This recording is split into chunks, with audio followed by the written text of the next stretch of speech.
The former head of the demon forest, and now the head of Daesan, Cho Payan, asked his son Mugan if he remembered Iron's childhood. Mugan replied that his sister was smart and determined. Pinchin nodded, adding that she was a quick learner thanks to the Heavenly Een. Heavenly Een is a special state of the body in which the innate Een energy accelerates progress in sciences and martial arts. But its disadvantage is that when used, the body gradually deteriorates due to the strong impact of Een energy on the vessels. Pinchin noted that some warriors considered this a gift.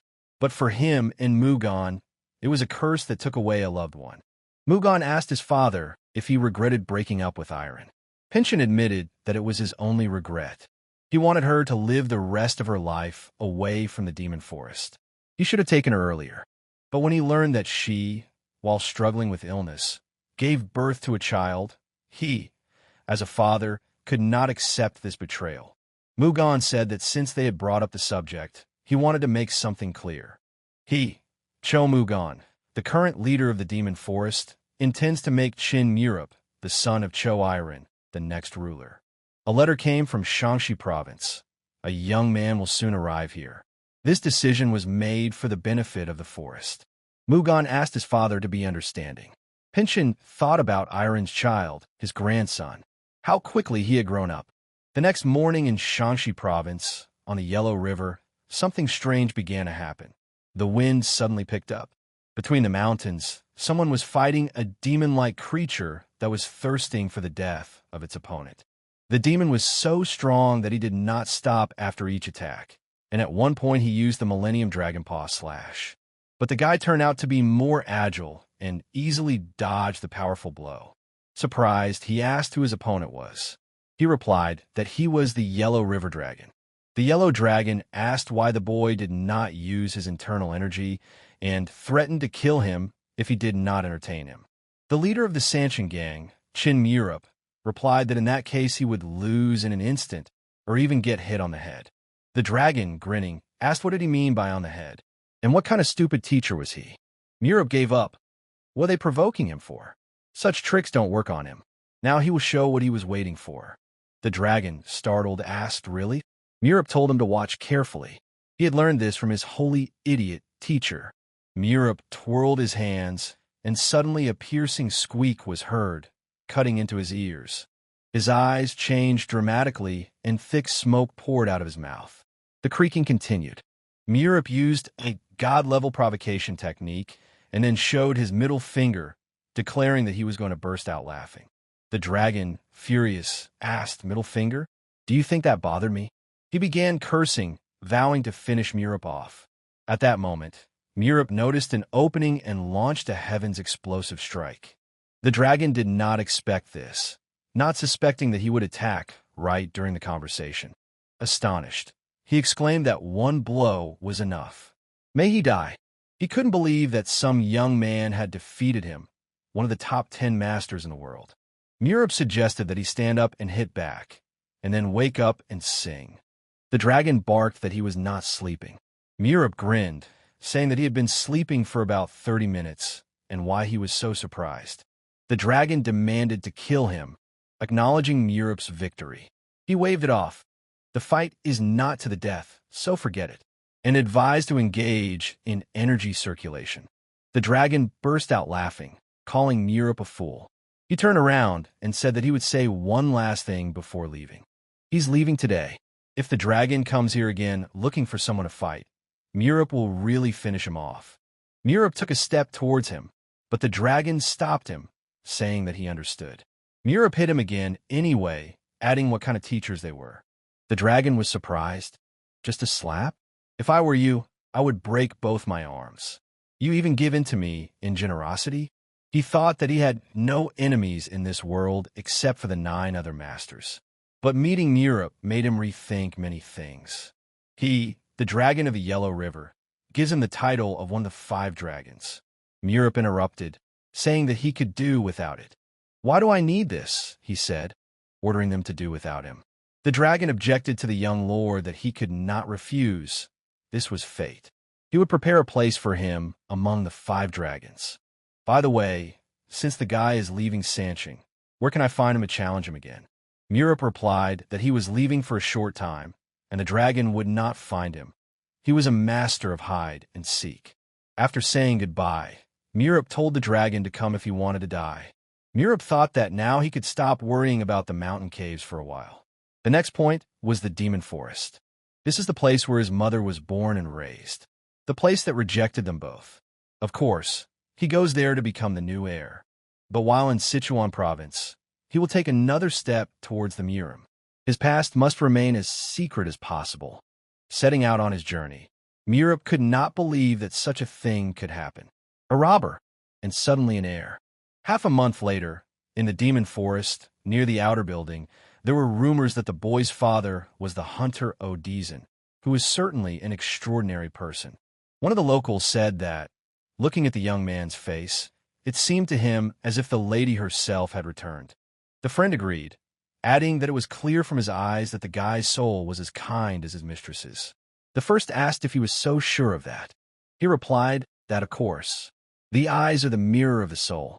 The guy's heart is like white jade. He is convinced of it. The first one laughed, saying that he had started his hurdy-gurdy again. The friend swore that he was giving his teeth.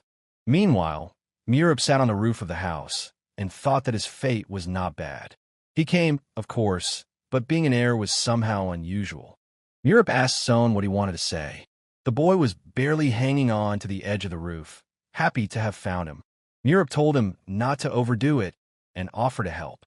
Son refused, saying that he would go down himself, and adding that hiding on the roof to avoid today's business would not work. Suddenly, Sonia slipped and began to fall, shouting one last word. Del! Murup caught him and reproached him for climbing onto the roof. He almost gave him a heart attack. He demanded to know what was on the schedule today. He thanked Sonia for her help and started listing. First a lecture on the history of Murup, then training, dinner with the head of the Daesan chamber, and at night reading books on martial arts. Murup was surprised. Is this why you came here? Son replied that, of course, he was the only heir. That was why they had called him, expecting to see something special in him. Murup remarked that he had heard so much about the demon forest, but in reality, it was empty. Son agreed that the forest now seemed deserted. But his mother told me that life used to be here. If he was not mistaken, it was all because of the massacre of the Eight. They would talk about it in the lecture. Son led Murup to the master, informing him that the heir had arrived. The master responded affably that he had prepared tea and sweets. Murup chuckled, noticing that someone's legs suddenly started working. Approaching the old man, he asked him to finish quickly. The old man replied that the gentleman was in too much of a hurry. Murup apologized, but added that he didn't need a lecture at all. It was the head of Narim, San Hogan. Hogan noticed that Murup's mother didn't like lectures either, but they were necessary to survive in Murup. Murup asked what the conversation would be about today. Hogan replied that it was about the warriors of the Murup Peak and advised listening carefully. They could not be defeated with bandit skills. Murup said that it seemed like he would have to deal with people like that often, so let him remember. Hogan was delighted and suggested that they begin. He asked if Murup had heard about the 10 best masters in the world. He ordered to lay it out. Hogan explained that the top 10 in Murup are 2 emperors, 3 kings, and 5 dragons. Together they are called the top 10 masters in the world. Murup nodded that he understood. Hogan added that there is also the Holy Dragon, the hero who saved the Murup in the Great War. Due to his uniqueness, he is not included in the top 10. There is a legend about the top 10 masters and the Holy Dragon who surpassed the heavenly level. How interesting is that? Murup noticed that every other person knew this tale. Hogan was glad that he knew about it too. According to rumors, a new warrior had recently taken the place of one of the 5 dragons. The unknown leader of the Ascension gang, nicknamed the Faceless Mountain King. Murup was surprised and asked to repeat. Hogan clarified, Ascension's gang. They also call him the Master with 3 arms and 6 legs. Murup asked again, 3 arms and 6 legs? The leader explained that this madman is incredibly elusive. Faceless, because no one knows his face for sure. Mountain King, because he owns all the major mountain caves. Murup interrupted him, remembering how the dragon had spoken of his place among the 5 dragons, congratulating him on entering the top 10 masters in the world. He realized that that strange lizard had given him his place after all. But why'd he do it? In the distant past, two children were fleeing from enemies.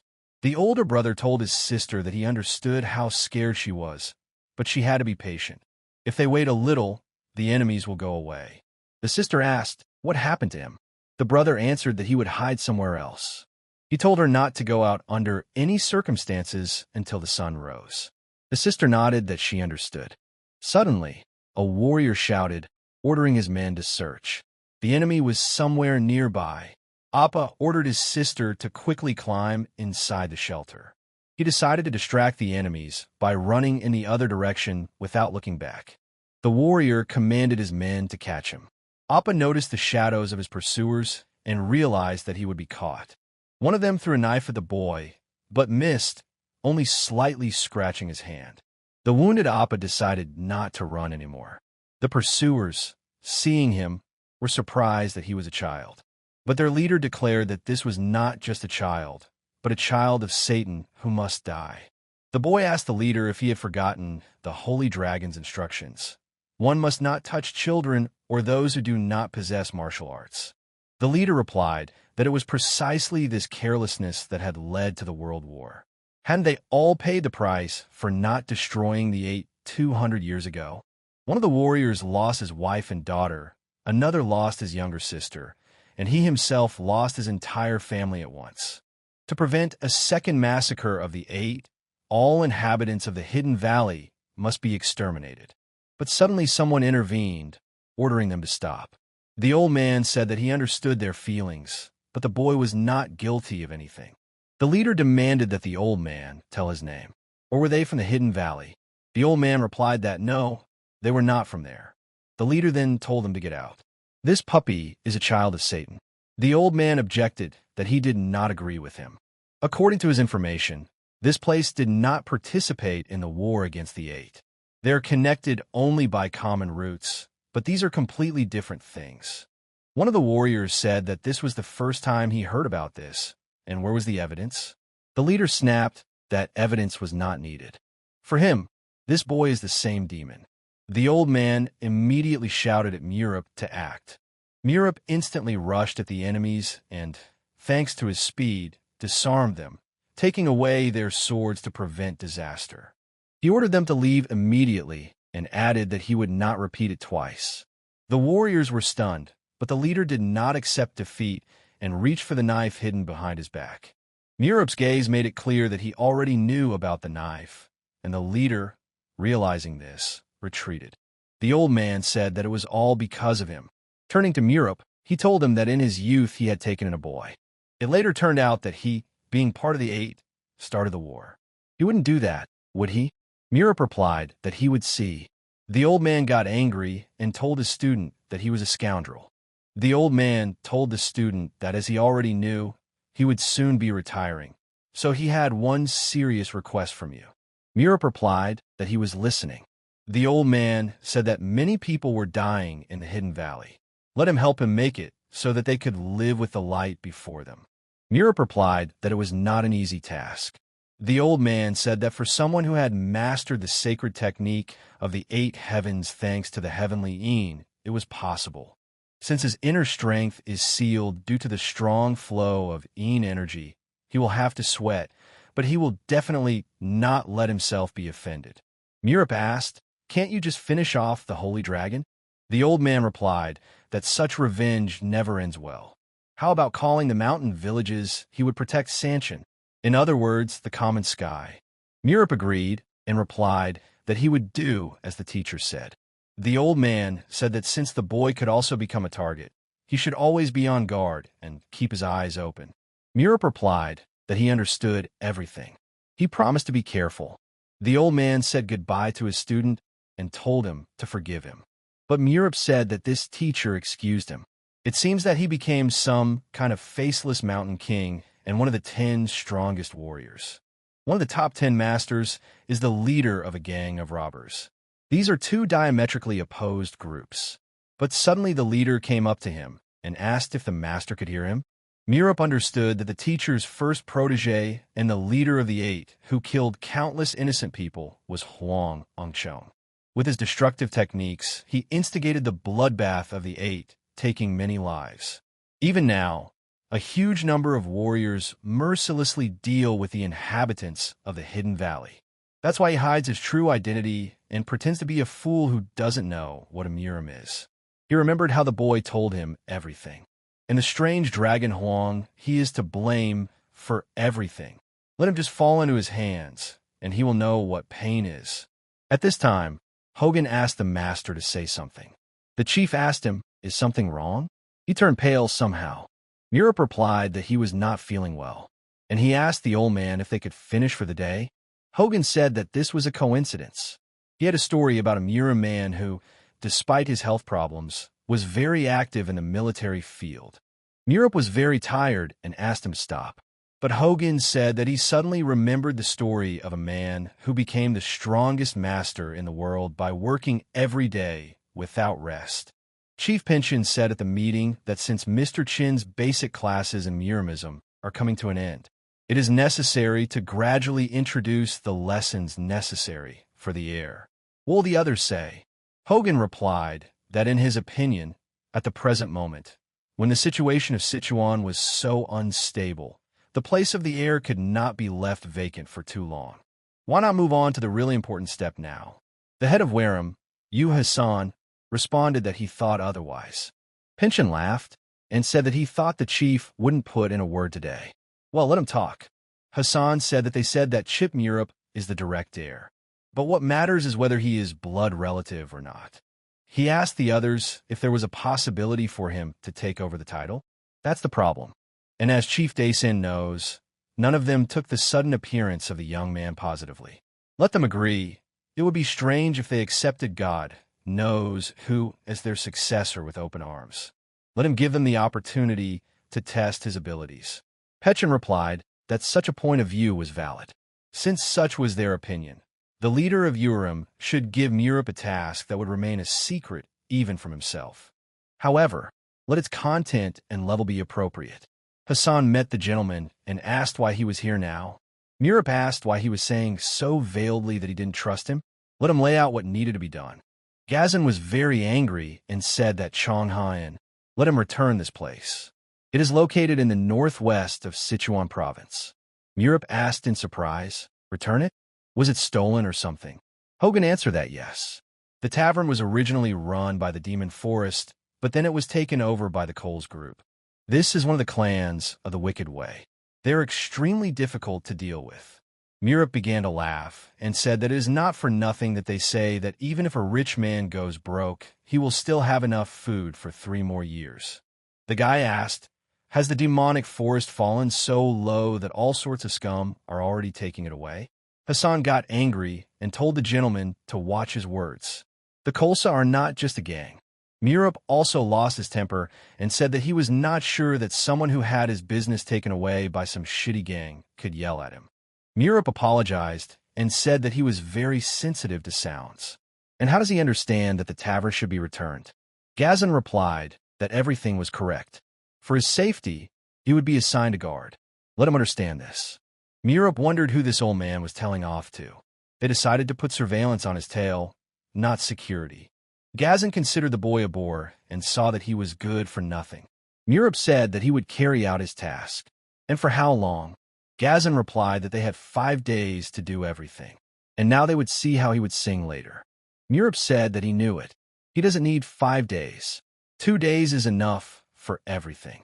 He'll get it done in that time. Hassan thought that if it were that simple, they would have taken back the tavern long ago. He was sure that the kid understood that too. Murup said that as for the security, he would choose who to go with. They would be watching him anyway. Gazan replied that they themselves were doing it first and foremost for his own safety, and he saw that this boy could think. Wasn't his head squeezing him? Murup said that if he was finished, he should vacate the premises. He wanted to take a short nap before leaving. Hassan agreed and told him to rest. Hassan closed the door behind him and thought that the task was not easy, but they did not need any rabble as heirs. But the guy is a strong spirit. But suddenly at night, Hogan burst in on him and shouted to the master. Murup got very angry and said that they had really gotten to him. Hogan replied that he had heard that the head of Urim was here. What did he tell him? Murup tried to come to his senses and muttered various words, but then said that he was not asking for help from others. Hogan immediately thought that this evil old man must have entrusted the master with something very difficult. He told the master that if the mission area goes beyond the demon forest, then Murup replied that he asked to let him choose the guards himself. The lectures will have to be suspended for a while. Hogan replied that, of course. What lectures at a time like this?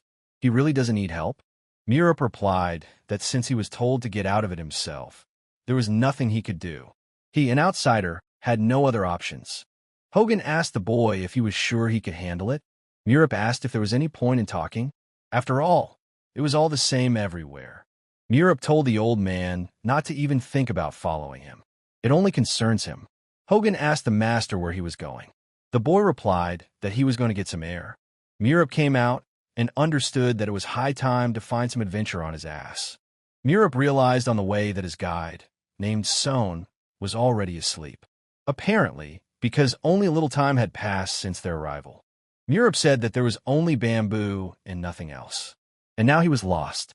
But suddenly he turned around and asked, what was that sound? Could it be Pipa? Murup said that he plays well. And he decided to go and look at the musician. And suddenly behind the bush, he saw a guy sitting and playing the pipa. The guy sang a beautiful song about love and didn't even notice that Murup was standing behind him and listening to him. But suddenly he stopped unexpectedly and saw that the stranger was looking at him so strangely that he even became scared. They looked at each other for a few minutes, and suddenly Murup smiled and said that the guy sang well. Murup said that the guy has real talent. And what is his name? The guy replied that his name is Deha. He served in the 6th team of the Black Blade Squad. Murup asked what he was doing here on such a night. Deha replied that he was spending his last night as a warrior, and he can no longer take up arms. Judging by the guy's attire, is he the same gentleman they are talking about these days? Murup answered the guy that he was quick on the uptake. By the way, he didn't understand why he couldn't hold a weapon in his hands anymore. Deha asked him what color he thought the moon was. Murup was surprised and replied that it was yellow, of course. And suddenly Deha started laughing and said that for him everything was in black and white. Murup told him that apparently he had failed the mission because of that. Deha was surprised and said that the guy guessed right. Murup decided to find out everything and told him to lay it out. Deha said that he was the commander of the Black Blade Squad, which is responsible for special missions in the Demon Forest. At first, everything went well. They were assigned to deal with the aliens who had invaded the Eastern Division. As luck would have it, their uniforms were very similar to those of the enemy. Suddenly, someone shouted to him in the middle of the war, asking the commander to help his warrior. Deha replied that he was already on his way. Let him hold out a little. Deha pounced on the enemies and used his shrapnel destruction technique. But suddenly the warriors were surprised and all looked at the commander.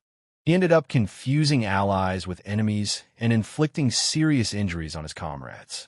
The warriors shouted that they had to leave. Their stupid commander had gone crazy.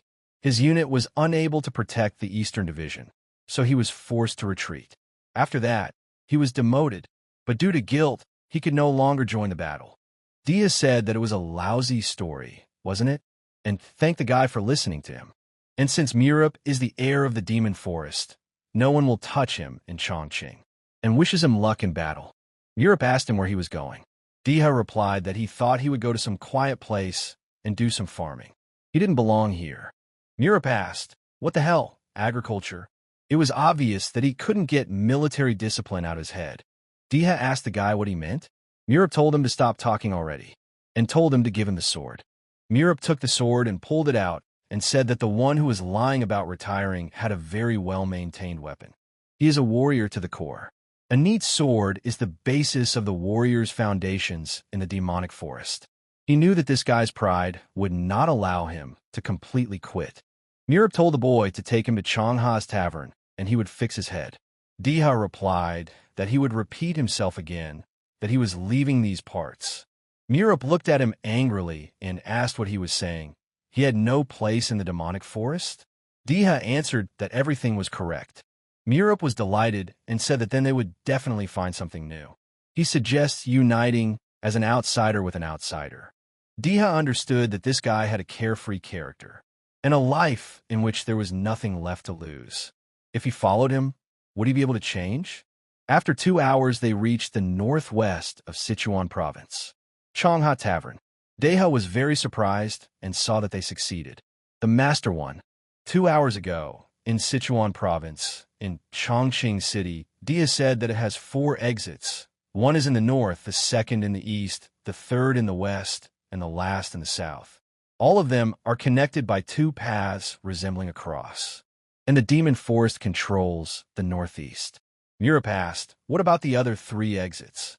Deha replied that the 2 in the southern part are managed by a clan called the Great Blade, and the remaining one is divided between the clans that are in cooperation with the Great Blade. Murup said that's why the demon forest is so well fed, because of the Wicked clan. It turns out they have bigger fish to fry here. He asked if they attacked the Coles gang, would the Great Blade be involved? Deha replied that if there was a reason, yes. But they also did not want an all-out war, since they would lose many warriors in the event of a skirmish with the demonic forest. Murup asked what their chances of victory were in a fight against the Great Blade. Deha replied that it was a clear defeat. Although the number of top-class masters on both sides is roughly the same, the scale of the fighting force is very different. The warriors of the unholy Chongqing clan and the Ronins are on the side of the Great Blade. Murup said that then it is necessary to simply not give them a reason to attack. Deha asked, then what is he going to do? Murup answered, pointing with his finger, that he should go here. This tavern will be his. Deha was very surprised and didn't even understand what he was talking about. Murup told him to go and buy some meat. They couldn't let them get discovered. He would make a little noise, and he didn't need to interfere. Deha asked him if he would go alone. Maybe together would be better. Murup replied that there were reasons for everything. Let him wait outside. No matter what happened, let him not go inside under any circumstances. Deha answered the gentleman that he understood everything. But did he really have some kind of plan?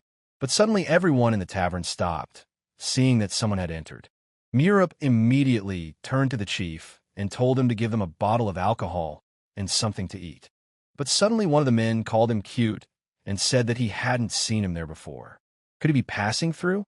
Murup replied that yes, that's right.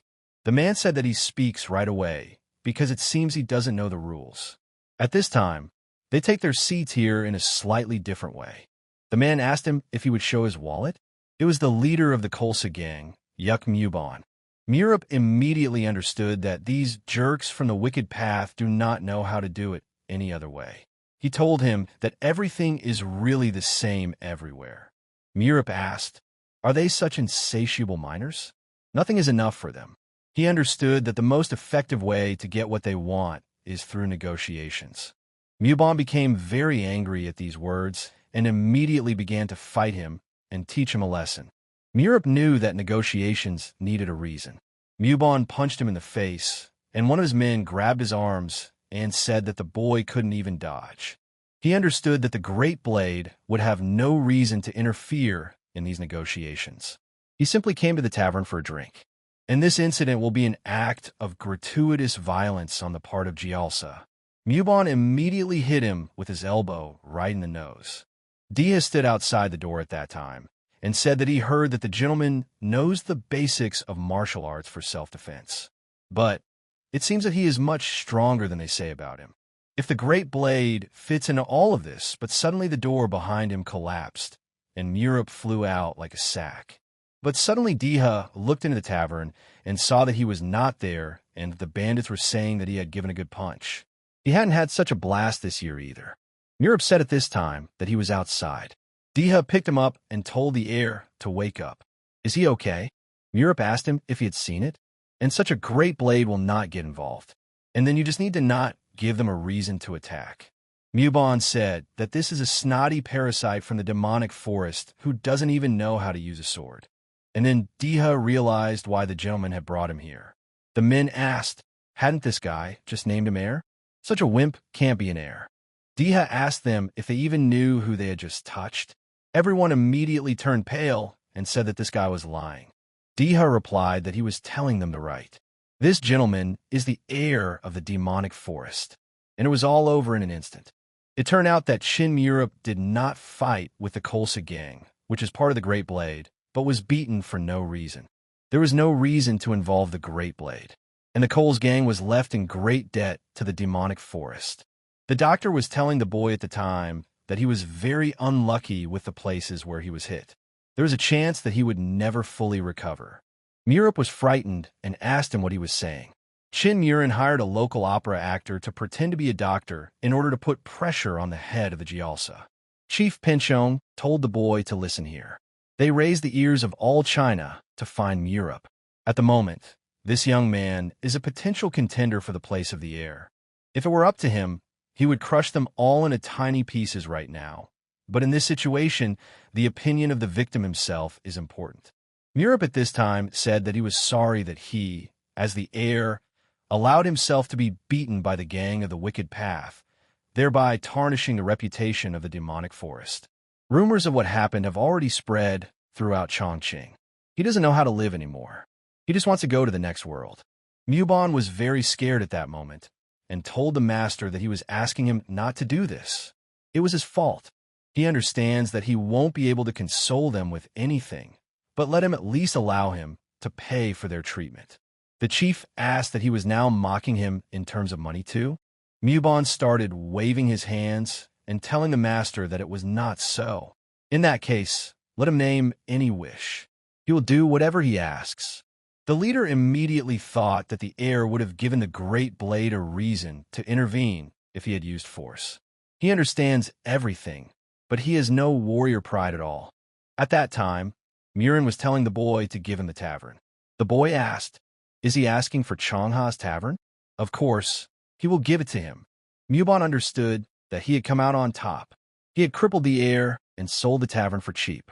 Even so, the amount he brought for treatment would be more, and he managed to get out of such a stupid situation. Murup told the man to leave some money for the treatment. Muban asked in surprise, "Is one tavern not enough?" Murup started to pretend again and said that he thought it would be better to commit suicide. Muban said that he would leave, only let him not die. Murup understood that unfortunately, the anger of the head of the House of Tezerim had not died down. But the leader of the Kolsa gang managed to escape alive, having given up the money in the tavern. The chief came to the guy and said that he could have become disabled. What the hell brought him to the pub in the middle of the night? Murup replied that he wanted to have 1 or 2 drinks. The thing about the invalid was all just acting. Let him not worry. The chief said that he would ask something then. Was taking back the Chungha in a task that the chief of Urim gave? Hassan tried to say that everything was correct, but Murup interrupted him and told the master that it was not so, and his task was to change the opinion about himself. The leader agreed and asked the leader of Wareham, what would he say? Why or not? Gazin said that he found it hard to understand the master's methods. However, since he needed to change his opinion of himself, he successfully completed the task. He congratulates the boy, but suddenly, going out into the street, the old man asked the gentleman to wait. Murup asked him what was needed. The old man tried to say something, but he started mumbling. And then Murup got angry and told him not to drag it out. Let him say it faster. The chief asked the boy if he had cast aside his pride just to pass the exam. Murup asked what was so important about his pride in this country. The chief replied that pride was the deciding factor in surviving in Murim. Murup told him to get it into his head. When a person wants to achieve something, sometimes he has to wallow in shit. He thinks that if they, who are incapable of even taking the tavern back from the scum, put their pride forward, will anyone thank them for it? Murup told the old man to wake up and think about the real enemy who was sitting right under his nose. He meant the Great Blade. The chief realized that he understood that the boy was asking to put aside his pride. But why go down such a difficult path? A lot of people don't take him seriously. And what normal warrior would follow someone who is a punching bag for a gang of bandits? And he will have to try hard to increase the support of the heir. Hogan came up and said that the weather was fine outside, but the leader told him to get out of his sight. In Sichuan, Qingqing, late at night, a lot of people gathered in front of a pub. and everyone thanked Mr. Hennem for the wonderful dinner. And he did a great job. Hennem told them to stop sucking up. The man handed him the bottle and asked if they could all have a sip after that. Hennem replied that he would not give anything to anyone. And where is this world heading? The clan of the Wicked Path is already engaged in trade. The man told Hennem that the clan of the Great Blade did not find fault with such things. Hennem replied that he was right, and they simply carried out other people's orders and enjoyed the drink. With such a cover, no one will dig into them. And if they do, they will eventually die. But suddenly a guy came running and shouted at Hennem saying that they were in trouble. This happened. He can't even imagine. He ran for so long that his throat was torn. The guy immediately took the drink and asked if he could have a drink. Everyone was surprised that he allowed himself to do such a thing. The man told the boy that Hennem had worked hard to get that alcohol during a sales trip. The boy replied that he was sorry and didn't know. The man asked in surprise, he didn't know? What does he know anyway? If he had his way, he would rip open his pig's belly and take the booze back. Hennem immediately grabbed the man by the head and slammed it on the table, telling him not to dare interrupt him again. The guy was very surprised and thought, why is Hennem so tall? He told the guy that if he made a mountain out of a molehill, he should know that today is the day of his funeral. The boy asked Hennem if he remembered Cho Iron from the Demon Forest. Hennem asked, Cho Iron, the one who disappeared about 30 years ago? The guy replied that everything was correct. Hennem said that he remembered very well. She was Cho Payan daughter. She is a capable girl who was called an incomparable beauty. If she had not died so early because of the heavenly Een, Sichuan would have been completely different. Heavenly Een is a feature of the body in which the innate Een energy contributes to rapid progress in the study of sciences and martial arts. However, its disadvantage is that during use the body gradually deteriorates due to the fact that the vessels are subject to the strong influence of Een energy. The guy told Hennem that everything was right. So her son had come to the demonic forest. Hennem asked if he was kidding him. Did he mean to say that she gave birth to a baby with a disease? The guy replied that it was true. The demon forest was in turmoil right now, although he didn't understand what the point of having an heir was anymore. Hennem grabbed him by the neck and asked if he knew martial arts. The guy apologized and said he didn't know, but suddenly the guy started shouting at Hennem and asking why he was taking a gun. He didn't know anything else. He came running here as soon as he heard the news. Hennem told him not to be afraid and called him a moron. The guy asked him where he was going. Hennem didn't hide anything and replied that they had to go to the clan of the Great Blade. The drink would be theirs. Hennem understood that now they, the Ronin, were protected by the influential clan of the Great Blade. Because the demonic forest had no heir, they all considered the Great Blade to be the master of the province. But suddenly, out of nowhere, the offspring of Cho Irina herself appeared. If the boy inherited his mother's talent and even learned martial arts, by now he's definitely become a real master. How could they beat him up with coals? There's something fishy about this. Cho Mugan, the current leader of the demon forest, came to the council and said that a lot had happened during his absence. They passed the news on the way home. How are you feeling, Murup? The boy replied that everything was fine, and he apologized for the trouble he had caused. And then the old man said that it was his mistake. He would accept the punishment. Muron replied that he was not going to punish anyone. As he understands it, the leader of Nerma won in the end. Did they find a suitable place for Murup? Hogan replied yes. What about the Pagan temple? Pagan immediately replied no. His temple wields knowledge and is not suitable for the heir. Hogan stood his ground and told him to listen. Pagan stood his ground and said he wouldn't listen to anything. There were no vacancies. Hogan asked, then what about the main department? And immediately answered that no, and asked for understanding. He asked the Wangma department immediately. They immediately answered him that they should consider other options. Mugan thought that no one wanted to take Murup because he was beaten by a gang of thieves. And suddenly Chief Urim said that he had an idea. Mugan told the head of Urim to speak. Where can Murup be sent? Hassan replied that it was possible to create a separate institution for the heir. Mugan replied that, for example, it would be possible to make a Northwest Bureau. That's exactly the place we need.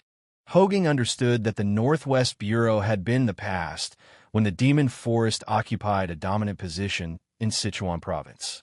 Chongqing's business affairs were managed by the Chongqing Department of the same name. However, after the power of the demonic forest faded, only the Northeastern Bureau remained. Hogan understood one thing, that the head of Urim wanted to throw the helpless heir to the Northwest, where the forces of many clans deployed. Mugan asked if they still had a trading post in that direction. Hassan replied that yes, the Kana tavern, which the heir had returned. Hogan asked the head of Wareham if he had completely lost his mind. Was he still trying to spite the heir? Hassan asked the old man if he was accepting his 5-year-old child. Hogan asked, then what was his problem? The heir almost lost his life because of his wild exam. Hassan replied that he acknowledged that his assignment was wrong. He did not expect the heir to actually take action. However, the outcome was different. He saw great potential in the heir. In his opinion, a place that he could manage independently would suit him. He believes that this gift was given to him at birth. If the heir is unpredictable even for them, then for the others even more so. If they build the Northwestern Bureau, he will allocate his warriors to the heir. Hogan asked the head of Urim why. Hassan told him to shut up. That's what he wanted. Murup saw that the head of Urim wasn't such a bore. Mugan asked Chief Wareham if he remembered the hidden meaning behind the construction of the Northwest Bureau. Gazan replied that yes, it was a direct challenge to the clan of the Great Blade. The Great Blade has many warriors, but the number of masters is about the same. The Demon Forest can regain its former influence by monopolizing the Northwest. The Great Blade strikes their capital harder and harder every day. It's time to look reality in the eye. He firmly believed that the heir could be trusted with the future of the Demon Forest. Hogan wondered if he was joking. The chief asked what Murup thought. The guy thought about it and understood that everyone wanted him to refuse because he couldn't handle such a job. One disgrace is enough for them. No need to make unnecessary noise. Murup asked the master if he could repeat it again. Otherwise, he didn't hear well because the heads of departments, Wangma and Maine, were asking him to give up something. Gazan said that their Murup is indeed unpredictable. The Northwest Bureau is responsible for entrepreneurship in Chongqing. Murup said that the problem is that the clans located there are allies of the Great Blade. If they provoke them, the Great Blade will definitely intervene. Mugan said that was exactly it. The Great Blade's fighting strength was far superior to theirs. But if they subjugated some of the small clans in the Northwest, the numerical imbalance would be reduced to some extent. He understood that despite their numerical superiority, the Great Blade clan was also putting pressure on the economy of the demonic forest in order to subjugate them from all fronts. Even if Murup fails, there is no guarantee that a war will start. And suddenly Murup said that he agrees. However, he does not need labor. Hassan stood up and told the gentleman that running a trade bureau was fundamentally different in complexity from his task of seizing the tavern. He would assign him security who would accompany him everywhere and always. Mugan said that it was true. The work was extremely important and large-scale.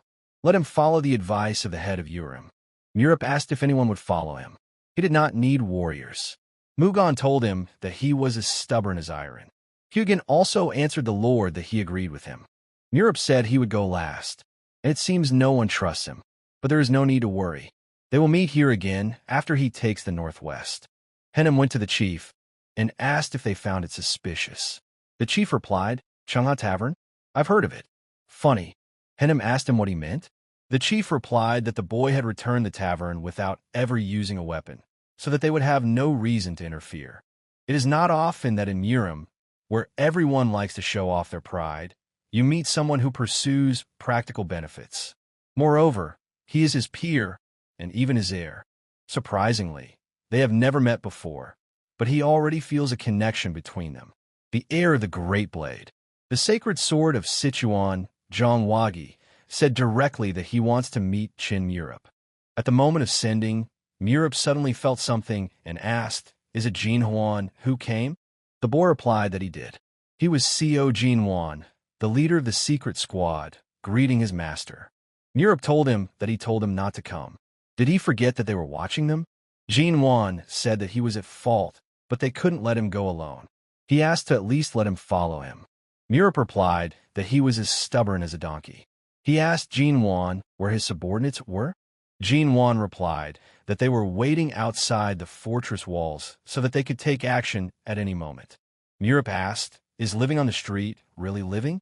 Let him prepare a place to stay for everyone." Jin Wan replied that they might be discovered. Murup asked if he thought they would come that far. Jin Wan replied that he was obeying orders. And by the way, his height is his master. But Murup answered him that he was already slowly stopping growing. Now, among the top 10 masters in the world, he has almost no competitors.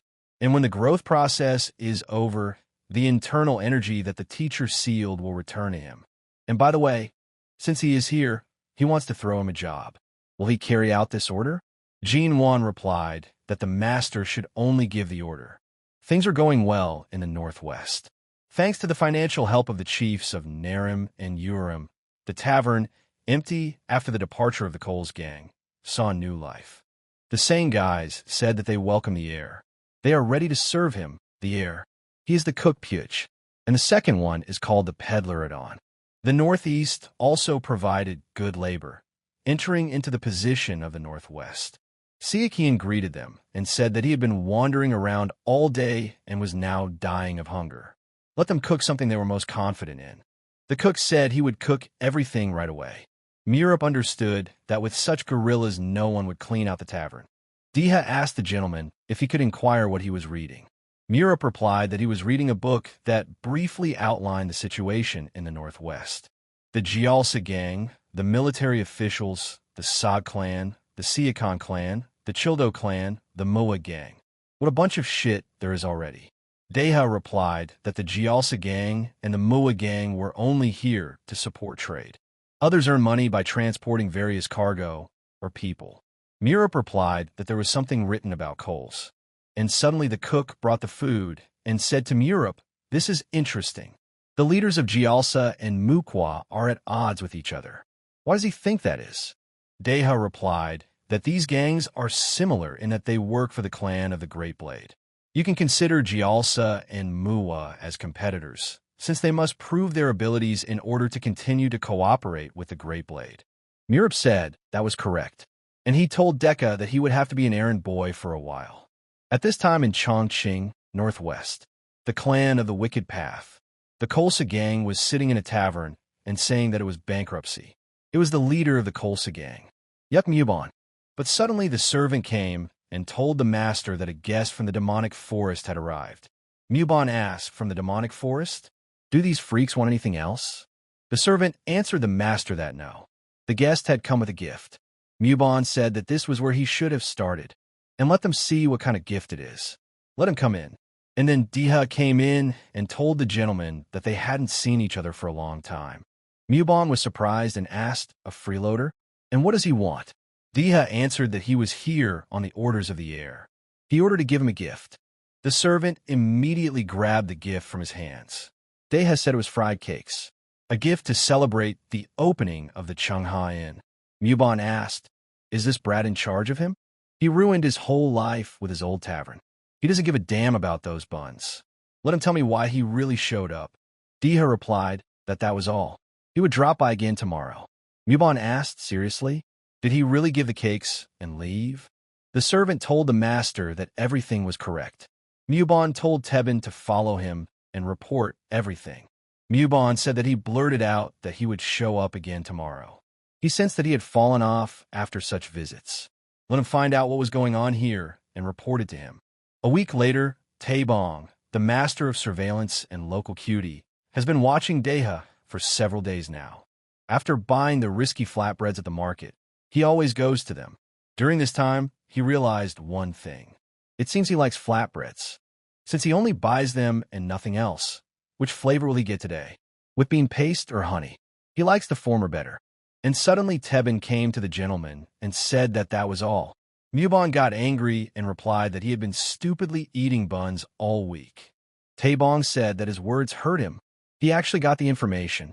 Rumors started circulating among the people that they were on friendly terms with the demonic forest. Mubon asked, "What the hell is this? Why the hell are they their buddies?" Tebben replied that the guy in red gave them flatbread every day. It seems that the Mukwa gang found out about this, and she spread a rumor that they had made friends with the demonic forest. Mubon got very angry and told him to say it again in 100 years, and Murup will be dead. Deha asked the gentleman, "Should I bring rice cakes today too?" Murup replied that no, you may not go anymore. 100% people have already started chatting something like that. A bunch of scum threw down the Great Blade and sucked into the demonic forest. The Mukva gang is already messing with their heads, and now they're here too. In such a state, the Kolses will not be able to use their heads normally. And yes, the beloved leader is delayed for some reason. Then Mubon came in with a shout. Murup told Puga and Adon to bring the guest a drink. Mubon asked where he saw the guest here. Murup replied, "His face is so red, he'll probably fall off his feet soon. Let him sit down quickly." Mubon immediately kicked the table and asked if he knew why he was here. Murup asked to have a drink with him. Mubon asked, in his opinion, is he a complete loser? Did he think he could deceive him? And this time it's different. He'll finally start to be afraid of him. Murup asked him, in other words, they will not talk? Mubon answered no. The master asked, and drink too? Mubon replied that he would rather hit him in the head with a bottle. Murup laughed and said that he was steadfastness itself. Well, then nothing could be done, and the working day was over. And he told Deha to close all the windows and let Puge and Adon wait for him in the kitchen. Mubon asked him if he was showing off again. Forgotten how he got beaten up last time. Murup replied that he advised the one who picks up shit behind the Great Blade to shut up. Mubon asked, is he leaving? Murup answered that he wants to leave a lot of things, of course, but not today. Deha was wondering at that moment, is he in his right mind? Murup said that it had long been believed that a person's character was formed by his manners. If a guest had a request, he simply could not refuse it. Mubon thought it was some kind of show and told him to attack. This time he would definitely become a cripple. Murup immediately approached him with speed and, grabbing him by the jaw, said that a person must return as much as he was given. Deha was surprised that he hadn't even seen the heir move. Murup had told Mubon not to beep at him. If anyone on the street heard him, he would kill the entire Chalsa gang. Northwest, this place was divided into parts between the unholy clan that cooperates with the Great Blade. These lands are considered wild, as they are located in the territory of the unholy clan. The gangs naturally interact with each other. This is because the Sichuan Wicked clan itself is extraordinary. To earn the patronage of the Great Blade, one must prove one's skill. But as paradoxical as it may sound, if the organization lacks strength, it will eventually be destroyed. Among them is one who survived not only by force, but also by resourcefulness. The second strongest of the Jialsa gang, Yuk Mubon. The only one who was the most fearsome here was Bon Lim from the Great Blade, but despite this, he was so strong that people like Mubon could be counted on the fingers of one hand in Chongqing. But how could this happen to him? They want to say that he can't even counterattack. Deha understood that despite the fact that he had such power, he hid it. And now, this humiliation. But Murup did not feel sorry for him. He began to beat him in a way he had never seen in his life. Mubon turned out to be very weak and could not resist him. Murup said that he clearly told him that if he squeaked again, he would destroy all his lackeys. Mubon froze at this moment and did not think that this attack had any power. Although he was not hit hard, he felt as if he would soon fall off. Although it is hard to believe, his skills are far superior to his. First, he must capitulate and inform the blade. Murup told Deha to keep an eye on this idiot. The guy was surprised and asked, keep an eye on him? And where is the gentleman heading? Murup replied that he was going to the Kolsa gang. And since Mubon did not take his words seriously, today he would destroy the Kolsa gang. Mubon was very surprised and understood that he had to do something to save himself. And this gentleman was speaking in all seriousness. Mubon told the Lord that he had lost. Let him spare the Jialsa gang. Deha told the Lord that he could be heard even in the tavern. Let him not be angry. Murup said that this idiot had good luck. And yes, he would spare the Jialsa gang. Mubon replied that he thanked the Lord. and he's overly grateful. And their leader is a real man, but he cries like a woman. And if he's so grateful, let him buy him a drink. Murup shouted to Puj and Adon to bring the best quality alcohol and snacks, and a leader yuck treats. Murup saw the table and was surprised and said that there was a lot of stuff there. Let them sit down and eat too. Muban asked the master if it was possible. Murup waved his hand and said that he had something to talk about with him. When else would they be so happy? Let them sit down and not spoil his mood. Murup said at the table that he was glad they were all gathered at the same table. Before getting down to business, let him have a word. And as they all see, he had a reason for hiding his powers. He talks about the demon forest. That's why he wants everything that happened here today to stay between them. Chief Yuk came to the tavern to have a drink with him. And would Muban be able to keep his promise? The boy replied that he would keep his mouth shut. Murup said, "That's great," and suggested that they have fun now, or is there something that worries them? Deha asked the master, "Is he a villain?" Murup said, "How dare such a dog call him a villain?" And suddenly he ordered the chieftain Mobin to fall. Mobin immediately listened to the order and fell to the floor. Murup asked Deha, "How does he now think? Who is he?" Deha replied that the gentleman was the real evil itself. Murup said that then he would ask the chief of Mobin. Let him answer whether he was a villain or not. Muban knew in his head that this guy was just stinking dung. A pretty heir. In a word, shit. But Muban thought about it and said that he was not a villain. After all, he had spared him. Murup told the leader that everything was right. Let him sit down. He told Deha that martial arts are killing tools. Warriors are killing weapons. The martial arts world is full of such dangerous guys. It's stupid to argue about good and evil. And, speaking of the world, there are people who hide their whole lives because they have the same roots as those who are going to kill them. Being chased by a martial artist in the forest, when it's pitch black. Have they ever seen a sharp dagger fly past them, and how a child's eyes tremble at that moment? For him, martial arts are about survival. If he dies, there is little use in good and evil. Deha wondered what kind of life the master had lived before. Deha told the master that he would obey him, and seeing how their leader Yuk was nodding, he sensed with his but that he knew something, and he suggested that they laugh and have a good time. Muban laughed and told the master that everything would be done, and this is what he lives for, the master thought. But at this time, a mercenary was sitting on the roof and wondering what they were chatting about so cheerfully. Was the Coles gang really captured by the demonic forest? And no matter how he looked at it, choosing a demonic forest over an influential great blade was simply madness. The heir of the demon forest and the leader of the Coles gang have formed an alliance. We must report quickly. But suddenly Deha asked the gentleman where he was looking. Murup replied that he thought he saw a rat on the roof. Apparently, it ran away because of the laughter of the leader Yuk. Murup asked the dog where he learned to drink like that, like a bottomless vat. Muban replied that he was also one of the best masters of drinking in the Wicked Clan. Murup asked if he could invite the Northwest Alliance for a drink too. Muban was surprised and asked the gentleman what he just said. Murup replied that he had made inquiries and learned about the Northwestern Alliance. He wanted to learn more about them. Muban said that they meet with the 6 leaders of the Northwest Alliance once a month and have a drink. Their gang leader Gyalsa is one of them. Muban asked when the next meeting was. Murup replied that they had met 10 days ago, so there was still time. And in a little while, there will be a meeting of the Northwest Alliance. And let him invite him next time, too. Did he understand?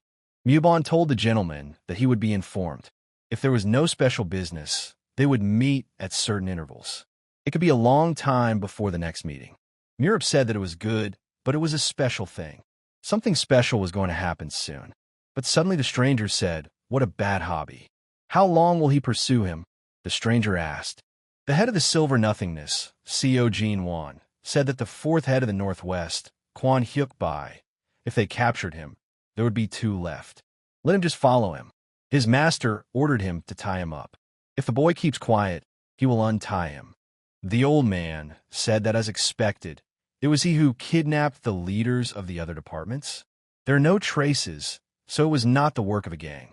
He expected an experienced master to do this, because he won't wait his turn either.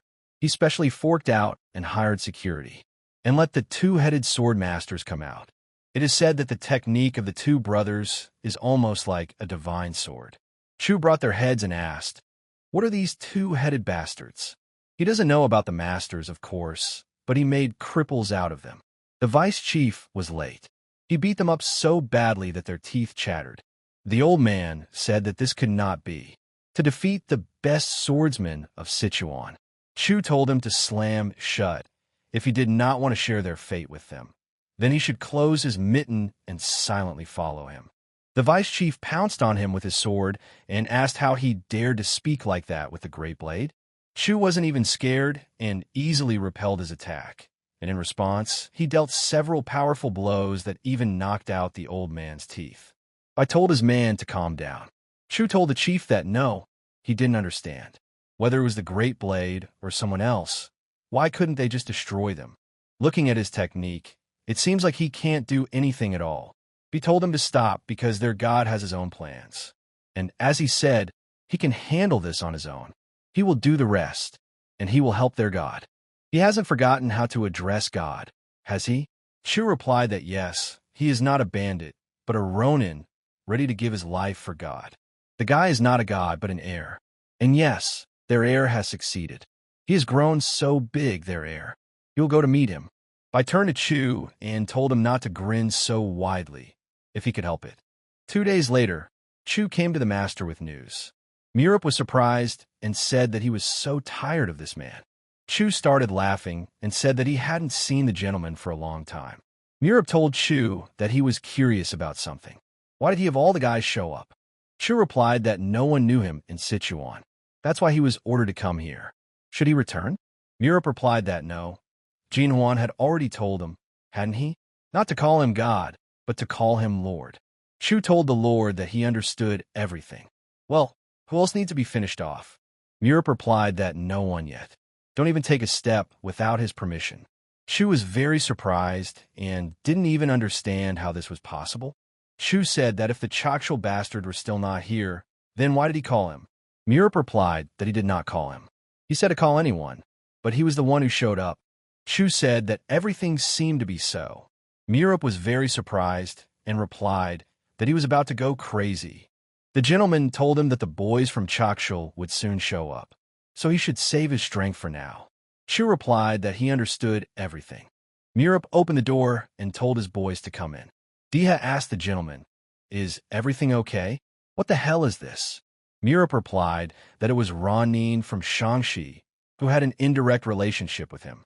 He had some business with them, so he called him. Deha said that everything was clear. A man from the Coles gang had just arrived, but suddenly a guy came running and told the gentleman that he welcomed him. And he began to say that the Northwest Alliance was calling for a council. Murup was very happy after hearing these words and told Chu to get ready. The Chakshul dogs will be coming soon.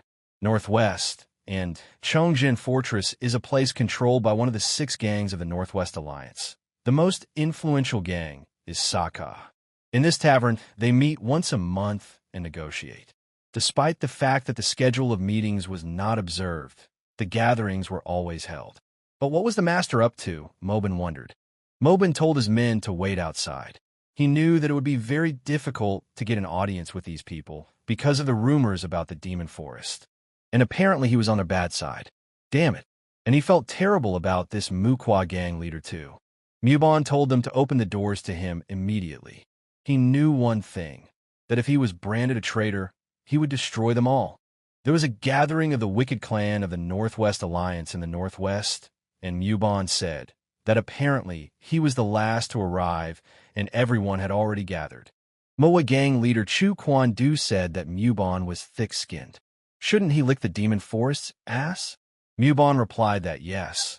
There was one rat here who was spreading rumors and aimlessly shaking the air. He would definitely find that rat and strangle it. The others were very surprised and thought that this jerk should just try. When the opportunity arises, he will be the first, Mubon thought.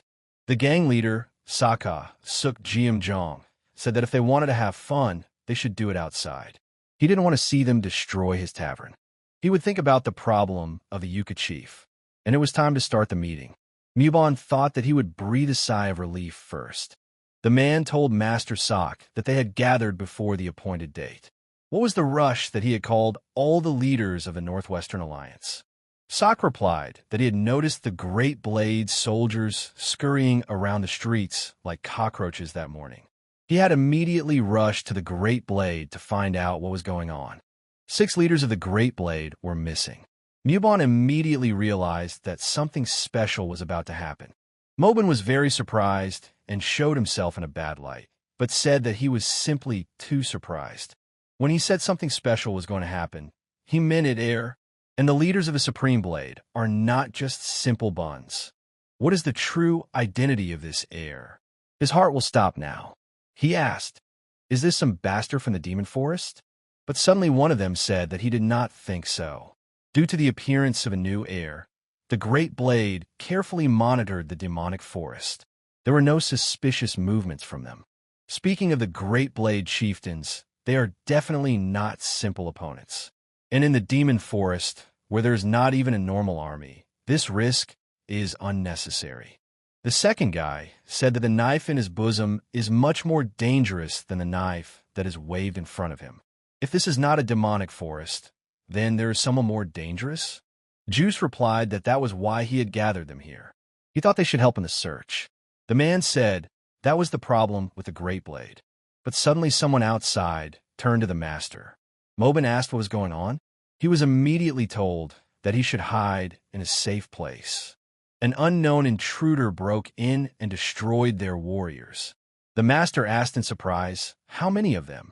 And then Chu opened the door and said how he couldn't stand bad guys. If a person speaks, you have to listen carefully. And they all deserve to be punished. And then Murup pushed him and said that he couldn't see anything and let him move a little. Showing his face, he said that how annoying it was that they started without waiting for the main character. And then one of them stood up and asked fearfully, the heir of the demonic forest? And he said that Muban is still in cahoots with the demonic forest. Muban replied that no. Firstly, the heir also contributes to the Northwest. Murup saw that their leader, Yuck, would cope with his duties very well. And now, if he wanted to live, let him press his ass to the chair and not move. Murup told Chu to deal with the mole first, or the guy who was standing on his own 2 feet, but not to touch their faces. Chu replied that he understood he would deal with them immediately. But the man couldn't help himself and pulled out his sword and said, "How dare such a mudblood appear here and pollute the air of the Northwestern Alliance? He is the leader of the gang of 7 Swords Du Yun gang. He will put him in his place." But Chu couldn't hold back after such loud words, and with one blow hit him on the head, so much so that even Gon's teeth flew off. Chu looked at them and told them to attack. They all rushed at him at once to kill him. Muban asked the heir if he intended to kill them all. Murup replied that if necessary, he wanted to get rid of only one person. Of course, it is to his advantage to leave Master Saka alive. He is resourceful, and he also cooks a pot. Chu asked, then whom should he kill? Murup answered, the leader of the Muwa, Chu Quan Du gang. That bastard is a real coward. He's a malicious usurer, so if they kill him, they'll have to enlist the people's support. Naturally, the leader of the Muwa, Chu Quan Du gang. The leader of the Muwa, Chu Quan Du gang. Murup told Chu to take down the ugliest one. Let him pick the guy who looks like a villain and is a lone shark. Chu immediately listened to the heir and began to kill the ugliest one. He stopped and asked the heir, he means that monkey, right? No matter how you look at it, that guy is the ugliest one. But at that moment the man jumped on him from behind and told him to die.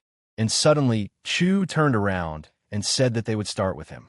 He immediately turned around and cut him into small pieces with his huge sword, not even leaving him alive. Deha looked at this with his mouth open and was surprised, saying that he had knocked down the leader of the Muwa gang with one blow. Is there really such a master among the Shangxi Ronin? Murup told Deha to guard the corridor, be it friend or foe. If anyone dares to enter, let him cut his throat. Deha immediately answered the master that he would do everything. Murup said that if he had studied the situation, he could sit down. Since there was no chair, he would limit himself to the windowsill. and he suggested starting a full-fledged northwestern consultation. Sack turned to the heir of the demon forest and asked if he thought he could get away with it after such a commotion. Although his grandfather was a great man, this was a serious incident. The man said that he probably didn't know that they were supported by the Great Blade itself. The man who came with them was a true master. Let him not be so arrogant, hiding behind the backs of the Ronin and his great-grandfather. Murup started laughing and said that he himself was no better. He reeked of arrogance a mile away, and yet he was only a sixth man of the Great Blade. And then the heir told Deha to go inside.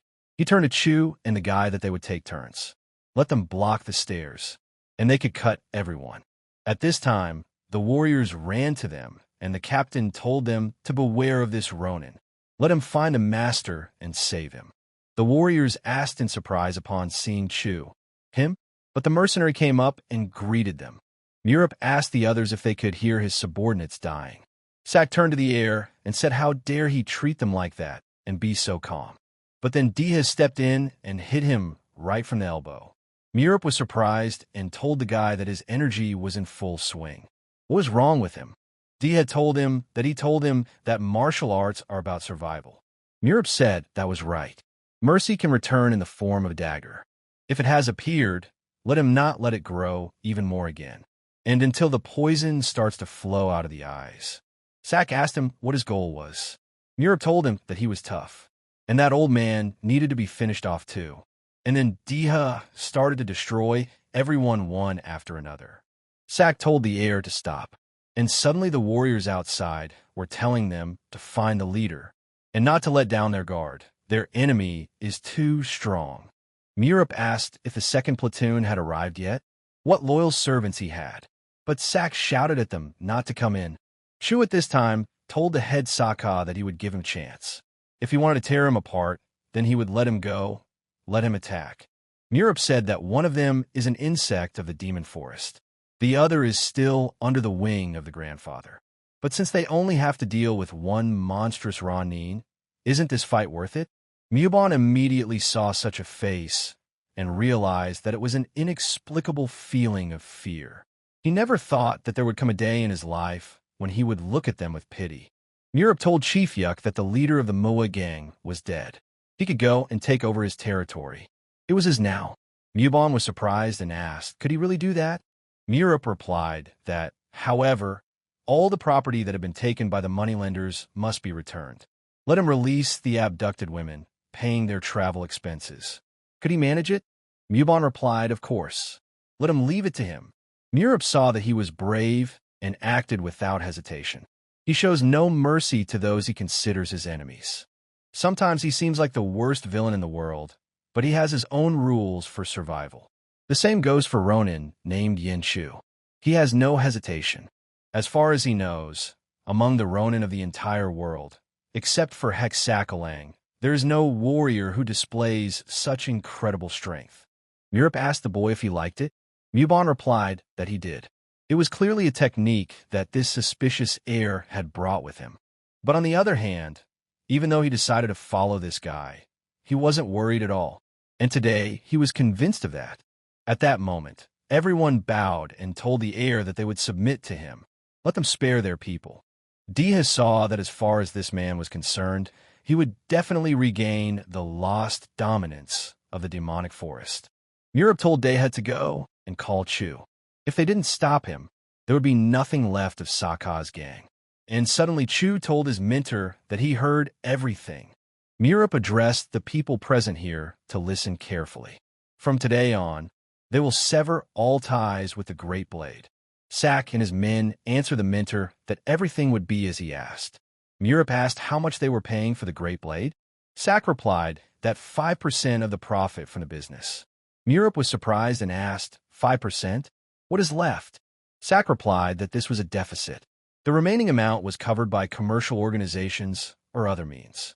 Murup knew that to survive in Chongqing, he had to hold tight to the Great Blade.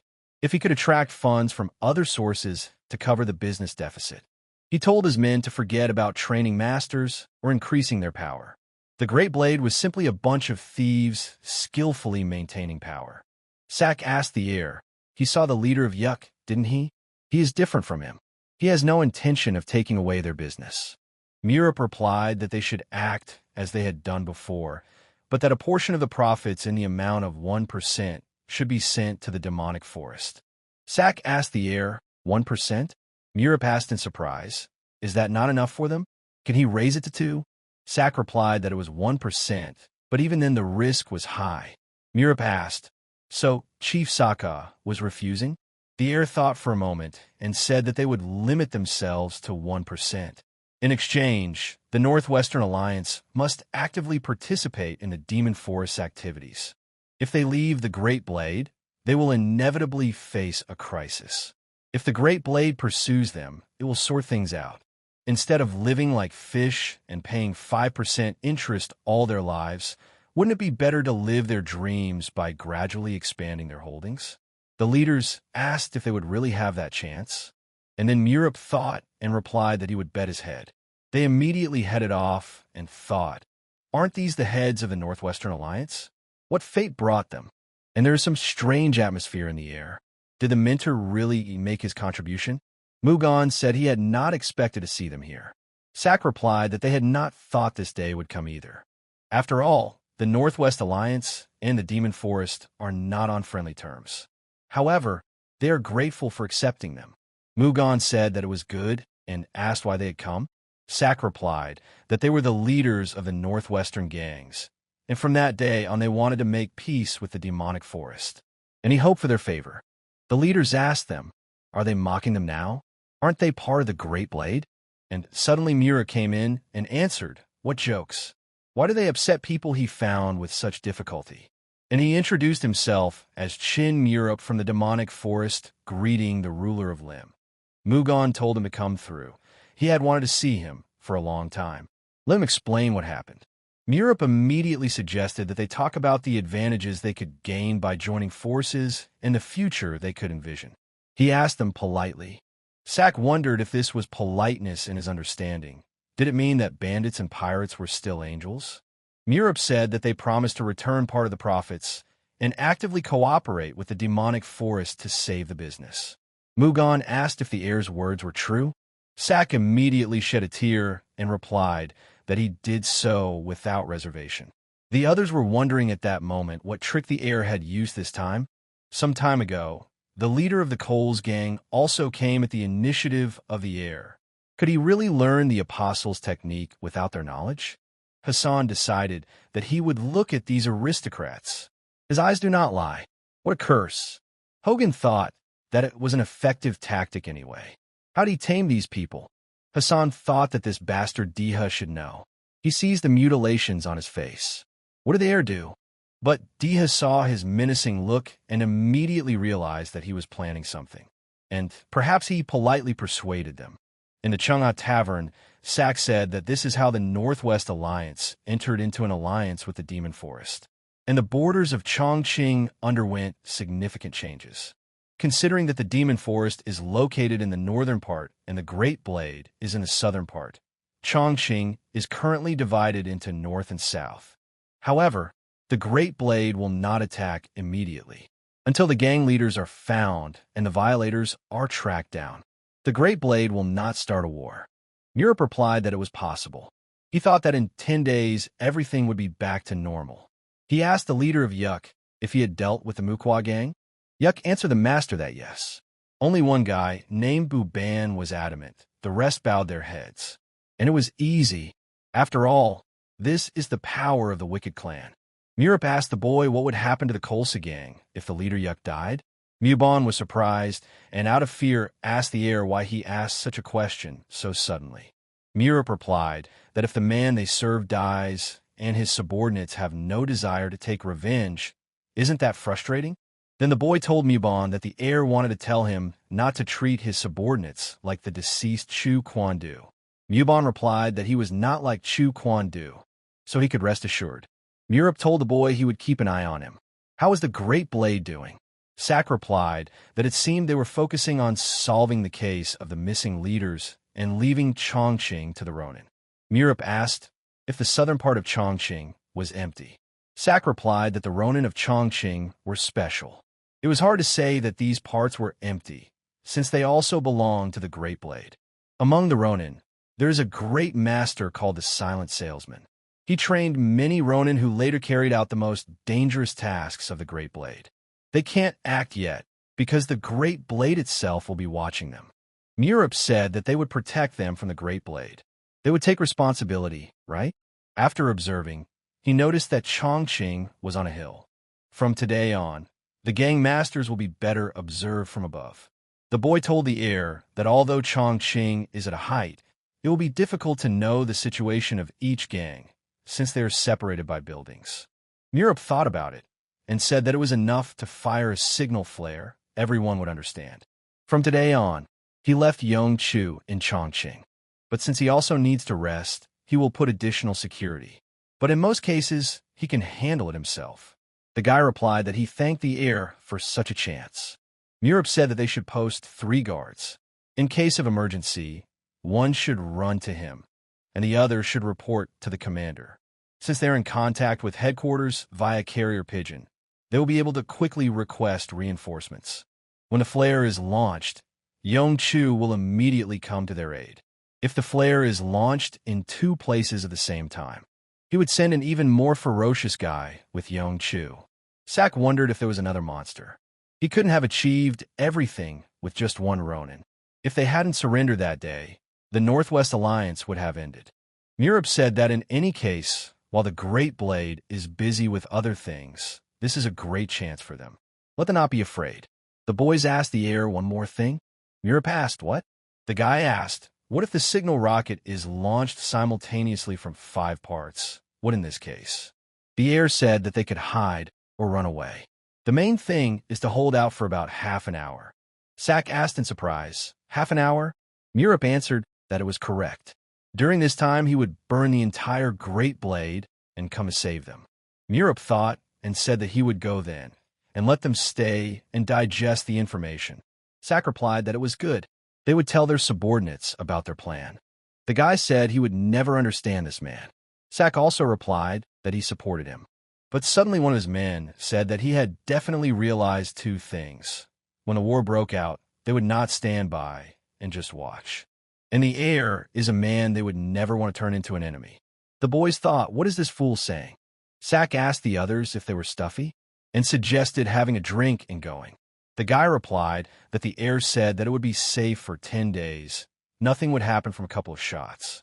And yes, why is he so sure about 10 days? Sak replied that he thought the Great Blade had given this much time to the case. 5 leaders had disappeared without a trace. He didn't think this case would be solved quickly. The guy said that if you think about it, it all started with Chung Ha-in. Doesn't Chief Yuk think so? The boy replied that he had recently gone out after the heir. Mubon caught up with the heir at that moment and asked him to wait. Murup asked, what is it? Mubon asked, is this the work of the heir? The heir asked, what is it? Mubon said that he was talking about the leaders of the Great Blade. Murup laughed and replied, even if he was, so what? He would run to report to the Great Blade? Mubon asked, how can he? They won't believe it anyway. Murup asked, why is he interested then? Mubon replied that he was the only one in the Northwest Alliance who knew about the heir's true abilities. Murup told him to be proud of it. Mubon replied that he was serious. As a warrior, he wanted to know their strength. The heir said that even saying this, he did not believe him. Mubon told the heir that he always believed him. Murup answered him that since it was him, he would share the secret with the leader of the Yuk. Since the world is full of weirdos, he can't be sure. But among the people he knows, there are only 10 people who can fight him. Mubon asked, 10 people? They're the 10 best masters in the world. And then they both started laughing nonstop. Mubon calmed down and sighed and said that he would go. Murup said goodbye and told him to come by sometimes. Murup was thinking at this moment, who would believe this? The teacher's measures to suppress the heavenly yin energy in his body energy seal. This technique seals certain internal forces until the body grows and the balance of yin and yang is achieved. And the day the seal is removed will be the moment when physical growth stops. When that time comes, there will only be 2 people left who can fight him, and that is the divine dragon Dan Soren and the sword lord Chang'an. Murup told his man that he should try for him until then. The boy answered the master that his task had been completed without witnesses. Murup said that thanks to him, everything goes smoothly, and asked so where he keeps the leaders. Seo replied that they were imprisoned in the Gwange Cemetery prison on Mount Seocho. Finding the prison would be quite difficult, as it was located deep in the forest. Murup said that after 10 days he should let him release one every day. So replied that the order would be carried out and asked if there were any other orders. Murup replied that no. How he would do it? He should keep a low profile. As long as the eyes and ears of the world were open, he could not go ahead, at least until his strength reached its peak. So said that the commander had sent him a letter. Murup asked Manhwa if he had found out anything for him, the boy that Chin Murup saved in the past. He grew up to become the commander of the Sichuan army. He became the leader in charge of foreign relations on behalf of Chin Murup, the ruler of the world. Sichuan, which was once one of the bandit provinces, was able to confirm the status of its martial arts, thanks to the skills of the leader, Su Manhwa. Murup understood that the Great Blade had a short history, dating back only about 10 years. Perhaps this letter describes how it broke into and captured Chongqing, and how fast he is. That's Manhwa all over. But suddenly he saw in the letter that they wrote to him that he doesn't know. Murup was very surprised and turned to So, and told him to fast for a day. So replied that he would convey everything. Deha had decided to train late at night, but suddenly he felt that someone was behind him and immediately attacked with his sword. But suddenly the heir abruptly stopped his attack, without even bothering. Deha was very surprised to see his heir. Murup said that was powerful. Who would have thought that he works so hard? And he means to say that he is a born warrior? Deha asked the heir what he wanted to say by appearing so suddenly. Murup replied that he had said he would follow him, for that he needed to show more. If he did not want to be marked, he should defend himself. Deha said that while this is a life-and-death struggle, he is always ready. Let the heir advance. Murup immediately began to deal him crushing attacks. Deha was very surprised by this, because he forgot who his opponent was.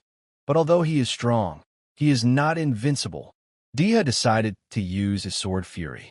Deha launched an attack and heard that he is the youngest ruler of the demon forest. He can be described in one word: talent. And whenever the opportunity presents itself, he strives for his goal without hesitation. His fighting skills are also top-notch. This sword is suitable for the demon forest that only pursues pure-blooded demons. That is why the Great Blade did not want to ally with it. Martial arts have been studied and developed over a long period of time. It is not at the level where it is being pushed around by someone like a Great Blade who has been around for less than 10 years. Dana had calculated everything and attacked from behind. But suddenly Murup turned around and replied that he knew he would do that. But Murup immediately dodged such a strong attack with ease. Deha was surprised and saw that his heir was crazy. Although he knows that this is not serious, he feels that he must kill him. Murup told him not to be afraid. When a muscle is hardened, he involuntarily applies extra force. Deha told the heir that he had almost defeated him. Let him not ignore this fact. Murup told him to take this seriously. Every master in this world has his own special techniques and fortitude. And if he fails to do this, he will lose his head faster than he can use his skills. That is the difference between an ordinary person and a master. Deha saw the sword in front of his nose and felt like he had been tricked. Was the difference really that big? And all his attacks were repelled by only one. He deliberately kept a close distance to distract the opponent. Deha said that this is different from the stories of others. They say that the heir only has some self-defense skills. Murup said he never said that. Perhaps these conclusions were drawn from his tales about not having been trained by the mother of martial arts. Deha asked him to tell them what their true identity was. Murup replied, "Who knows? One of the top 10 masters in the world." Deha took it as a joke and started laughing loudly. He wondered why he was surrounded by such people. Murup said he felt this powerful force. He said he would take up farming, but he still did not give up. Deha replied that they had a long way to go. Murup told the guy to be a little more modest. And, frankly, he thought that Deha was so good that it was hard to believe that he was untalented. And unlike his sophisticated swordsmanship, His ability to make decisions on the battlefield is like the instincts of wild animals. Murup said that if he could use his powers, everything would be much easier. But since he can't use his powers in a real fight, he doesn't think it's worth it for him to go into the thick of it. Deha asked the heir why he thought so. Murup understood that they had concentrated all their efforts on solving the case of the disappearance of the leaders and had left Chongqing to the Ronin. So there are no Ronin in the southern part now? And then Murup said loudly that here it is. Deha was surprised and asked what exactly. Murup said nothing and ordered the boy to grab his sword and follow him. There was something he needed to check. Deha asked, where are they going so suddenly? Let them wait for him. On the way, Deha was very tired and asked the heir where he was going. Couldn't he tell him? Murup asked if he couldn't figure it out on the way. Deha replied that no, he understood, that's why he was asking. Arriving at the area under the control of the Great Blade, Sichuan Murup said that this part is guarded by the warriors of the Great Blade. Deha said that the locals here are different from ordinary people. They do not faint at the sight of the heir of the demon forest. Murup asked, so what? Deha replied that he meant that he had chosen the wrong opponent to bluff. If it came to a scandal, they would not stand on ceremony. Murup said that since the northwest is on the side of the demon forest, it will definitely be an eyesore. If something happens, he will protect him, so let Deha not be afraid of anything. Deha asked the heir what he was planning. They whispered and looked at them askance. Deha realized at that moment that no matter what the reason, he couldn't go back alone. What was he thinking about? Deha used her quiet voice and told the heir that someone was secretly watching them. And there were a lot of these idiots. And suddenly Murup shouted in his loud voice so that the idiots in the alley would listen to him. Let them stop hiding like rats. Let them come out. He broke into someone else's property. So why is the owner hiding? Deha started to panic and get nervous. But Murup told him to stay put. There's a rat coming out. Murup counted all those who had gathered there and said that there were too many of them. And he asked, who is the main one among them? Let him come out. And then a guy came out and said he was the leader of the Chongqing Ronin. Mug Inpi. Murup replied. How quickly things were unfolding. He came to see him. Inpi asked in surprise, did he come to see him? Murup replied that he did, and said that, more precisely with all of them. And raising his hand to the sky, he told them loudly that he wanted to hire them. Inpi asked the heir if he had accidentally hit his head. Murup replied that he was of sound mind. Inpi asked that then he apparently did not know who was behind them. Murup asked how he could come here without knowing about it. He had no connection with the Great Blade, so he shouldn't worry. Inpi replied that he didn't care whether he was connected to the Great Blade or not. Well, what did the heir want them to do? Murup said how abruptly, and his order to them is this murder. And he gives them only 30 minutes. And if they succeed, the money will be theirs. And let them kill Dez in just 30 minutes.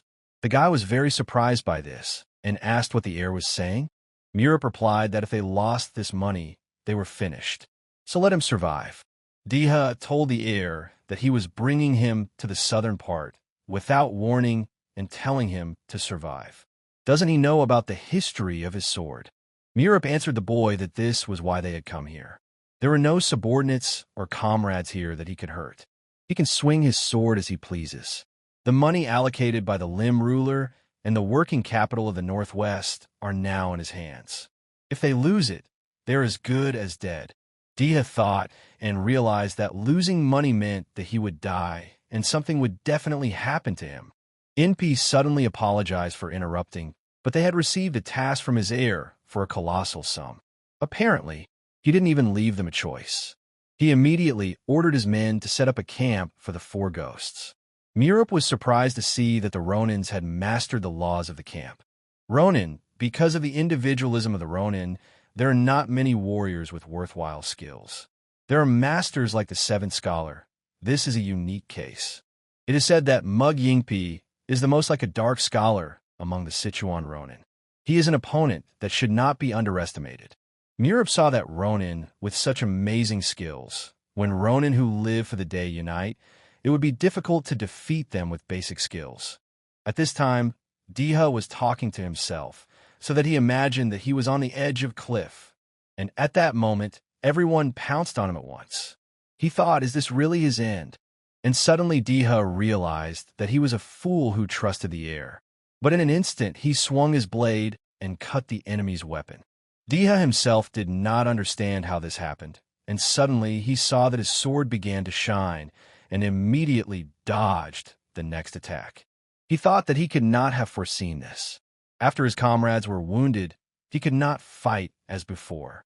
Deha immediately realized that the sword had shown itself. Naturally, the problem was not with this guy. Apparently, he was the one who used Deha's sword incorrectly. Inip told his men to concentrate. And why are they playing with this insect? Let them surround it from all sides. Inpi said that the blood had already been spilled. There was no point in asking for mercy now. Murup replied that this was not it. The boy asked in surprise, then what? Murup replied that he was also risking his life. He would die soon. He had nothing to say. Inpi didn't answer and started laughing. Murup saw his creepy smile right away. He just couldn't understand it. He thought this guy wouldn't be able to handle the sword anymore. He's seen this before. If his memory serves him right, these are the moves from the Red Traitor demon sword technique. At the moment of the attack, Deha felt that it was a special attack. Apparently, thanks to this technique, he rose to such a high position. Deha immediately used the purpose of the Furious Sword. Murup saw that the more he looked at this sword, the more virtuoso his movements became.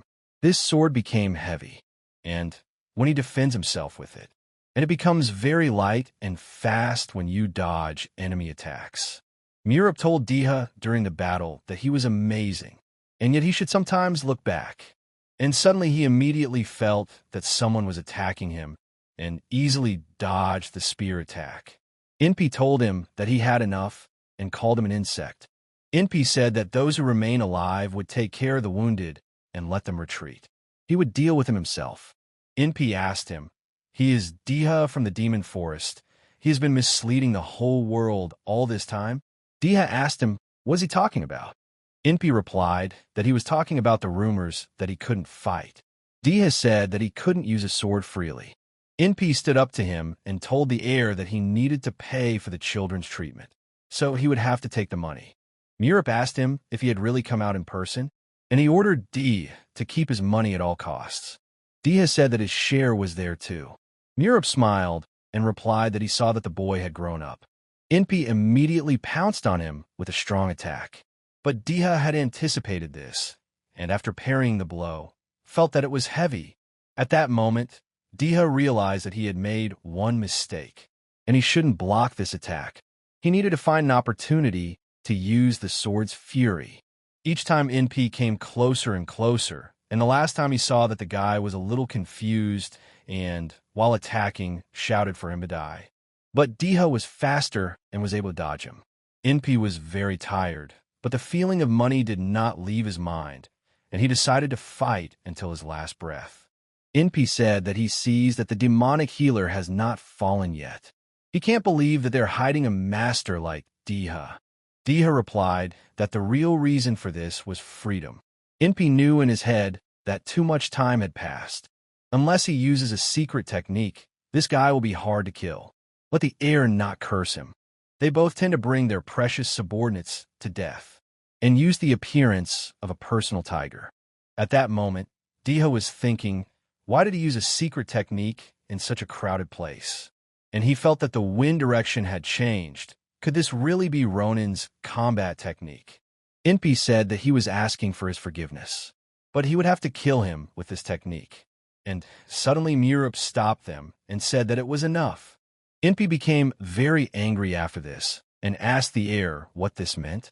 Murup replied that the time was up, and Deha survived. Let Inpi get the money back. Surely a man of such high morals is responsible for his words. Inpi got angry and said that it was bullshit, and he threw the money back. Murup came down and told him not to glare so angrily. Arriving at the tavern, Inim asked the worker to give him a drink. The worker replied that he had worked very hard. Inim said out of anger that those 30 minutes had flown by so quickly. The guy told him that, to be honest, 30 minutes had already passed. It had been more than an hour. Inim asked in surprise, more than an hour? It's strange. If 30 minutes have already passed, why didn't he stop them? since his servant was in danger, where he was waiting for him to use the secret technique. Inamai became very angry and realized what the emperor's reason was. Murup told Deha that he had held up well. They had made a lot of money today. The boy replied that he, too, had not known that his sword would behave like that. Since there were no comrades nearby who could get hurt, his body reacted this way. Murup asked him if he thought he would now have a place in the demonic forest. Deha began to laugh and replied that he did not know that he would be able to remove his shackles. In any case, a way out has been found. And what about that guy? He's strong. I didn't think he'd use a secret technique in such a situation. If he'd prepared in advance, he would have gotten a good beating. Murup asked him if he could defeat him next time. Deha replied that since he saw his secret technique, was it really what he thought it was? Murup turned around with a smile on his face and replied that it was all true, and he would leave that guy to him. Deha was surprised, because as soon as Inpi revealed his secret technique, the heir stopped entrusting him with anything. How far did he foresee everything? In the demon beam in the central regiment, people were saying that everyone should look there. The heir is coming. The guy asked in surprise, the heir? The one that Chulsa formatted? The girl answered that he was the one. After that, he managed to return the Changha Tavern in the northwestern lands. And next to him is a parasite, that is the former commander of the Black Blade. I heard he fought with Inpi this time. Walking alongside the people, Deha saw that the people began to bow to them, even though they understood that they doubted the heir. Deha recalled that when he first followed the heir, he had no confidence that he would be able to return to military circles. Even the coldness in people's eyes was now replaced by respect. However, they recognized not them, but the feat of conquering the northwestern territories. Murup suddenly said that the air was so clean today. Let the boy look around. But Deha told the gentleman that the looks in his direction were very strange. Murup said that he didn't mean that. Let him take a closer look at the warriors. It was obvious that their fighting spirit had returned. They all began to realize that the demonic forest would soon spread its wings. But they couldn't relax. Let him go back to the tavern, and he will meet with the head and come. Entering the building, he looked around and saw no one. But suddenly someone greeted him and called him the head of the Northwestern Department. Murup asked, "Head of the Northwest Department?" And he began to laugh and said that he greeted the Lord of the Demonic Forest. Mugan said that he is in such a good mood today. He is glad that Iron's son was finally recognized. He sees that he has a lot of things to do. Maybe he needs some help. Murup replied that he thanked the chief for the offer. To tell the truth, he lacked people. He needed someone who understood finances.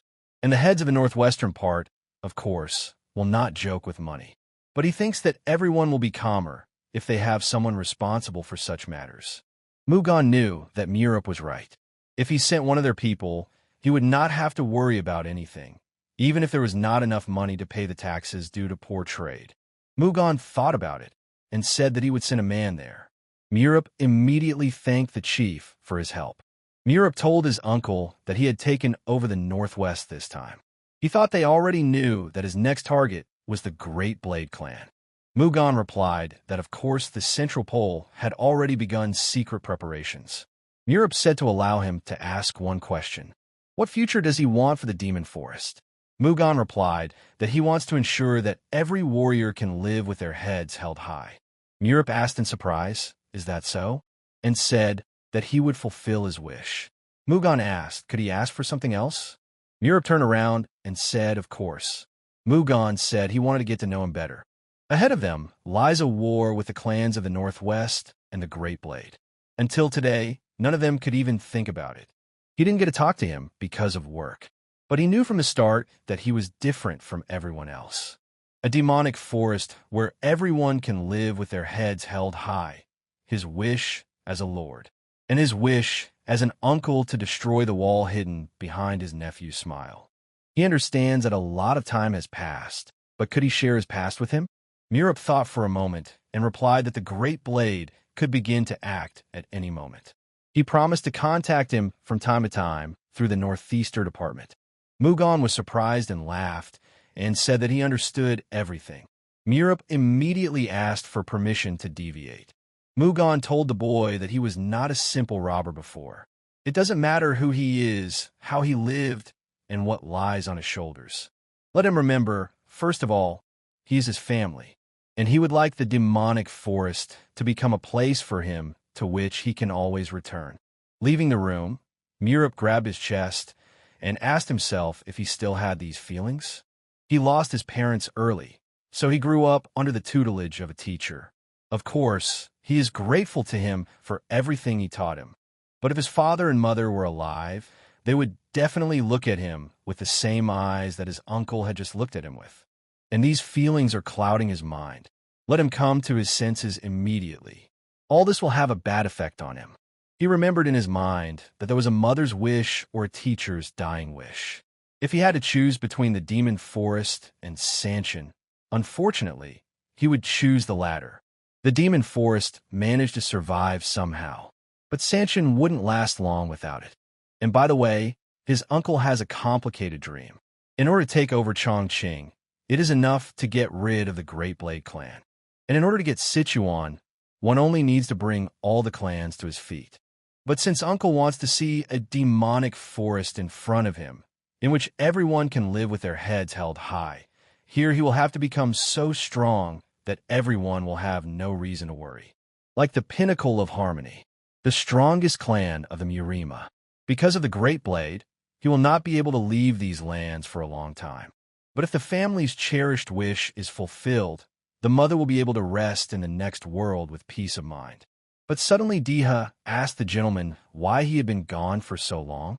Murup replied that the conversation had dragged on. What was the matter? Deha replied that they had guests. Murup asked in surprise, "Guests? That's good, isn't it?" The guy replied that no, other guests. Very important people from the Great Blade. Murup asked, "So who exactly? The head himself or what?" And suddenly he answered him that no, but almost. The heir of the Great Blade and one of the 5 geniuses of Sichuan. The sword of the demigod Chanwagi. Murup asked in surprise, "The heir?" He had of course expected him to show up. Did he come alone? Deha answered no, accompanied by NP. Murup told the boy that he must be very happy to see him. Deha asked the gentleman if he was joking. You should have seen his face. Opening the door, Wagi greeted him and said that he really was as cute as they say. Murup looked at NP and said that he too should open his mouth. Had he swallowed his tongue? NP replied that he was not sure they were on the right terms to exchange greetings. Murup said that he was a bore. Had he by any chance heard the expression that all people are brothers? Sitting down at the negotiating table, Murup asked the guy if he wanted to eat.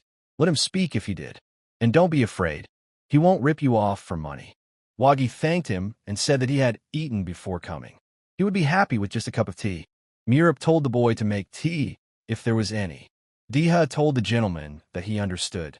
Murup told the boy that it was very good that he had come. He had wanted to meet him. Wagi was surprised and asked why he had not come first. Murup replied that his men were looking at him so fiercely, as if they were ready to devour him. It was somehow scary, did he know? Wagi apologized and told him to warn him in advance if he ever wanted to visit his estate. Murup replied that he was grateful for the invitation.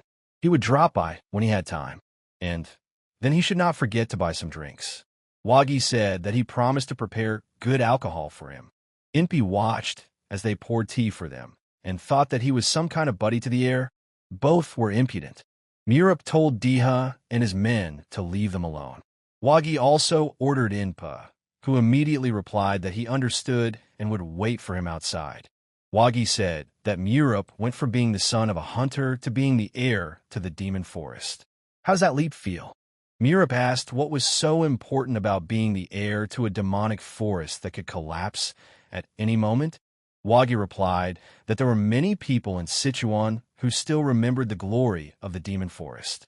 With his status, at least in these surroundings, he would not face disdain. Murup remembered everyone and asked him, does he think so? Well, in principle, the reception was not so bad. Wagi said he was curious to know what the heir's goal was. Murup replied that he wanted to get rid of the Great Blade first. Wagi laughed and said that it was not a simple wish. Murup asked, was he overestimating his clan?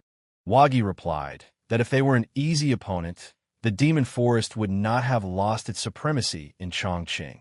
Murup said it was because there were memories of honorable times. Wagi asked him in what sense. Murup replied that the leader of Sichuan, the time of the blooming of the demonic forest. The fools who remember those times are the ones who piss themselves the most about public opinion. Wagi said that he is a warrior of the demon forest. Is it okay for him to do this? Will he not be criticized for this? Murup replied that they knew that the moment they recognized the worthless reality, the bright past would seem like a fiction. But for him, everything is a little different. He doesn't have any bright past in his memory, and no one told him about it in his childhood. Nothing stops him. If necessary, he can lick the enemy's foot and stick a knife into an ally. Wagi began to laugh and replied that he liked that. Isn't that the most effective way to survive in a Murup? And Murup is right. Survival is above all. On the contrary, the strong one is the one who survives, such as Murup. He completely agrees with him. Murup said he was glad they were of the same mind. The day was drawing to a close. Perhaps they could ask each other a question before they parted ways? Wagi agreed and asked the heir, would he start first? Murup replied that since he proposed, then he would give in. Wagi thanked the heir and thought about what to ask. And suddenly he remembered and asked Murup directly, is it him? Murup was surprised and asked if he meant him or the demon forest. Wagi replied that of course he meant him. Murup said he could see the boy was resourceful. Wagi replied that it had all happened too suddenly. As soon as he received the report of the branch leader's disappearance, the leaders of the Northwest had turned their backs on them. Murup said that he need not worry, that from tomorrow he would start releasing them one by one. Wagi thanked him and replied that his relatives were very worried about them. Murup laughed and said that he was making a real monster out of him. Wagi replied that he didn't blame him for anything. That's how the world works. It's worth being grateful for the fact that the person is whole. Now it was the heir's turn. He asked the boy how many days he thought it would take him to break the great blade. Havajai said that he thought the heir would ask something more important, and in his opinion, even a few years would not be enough for him. And what does Murup himself think, he asked.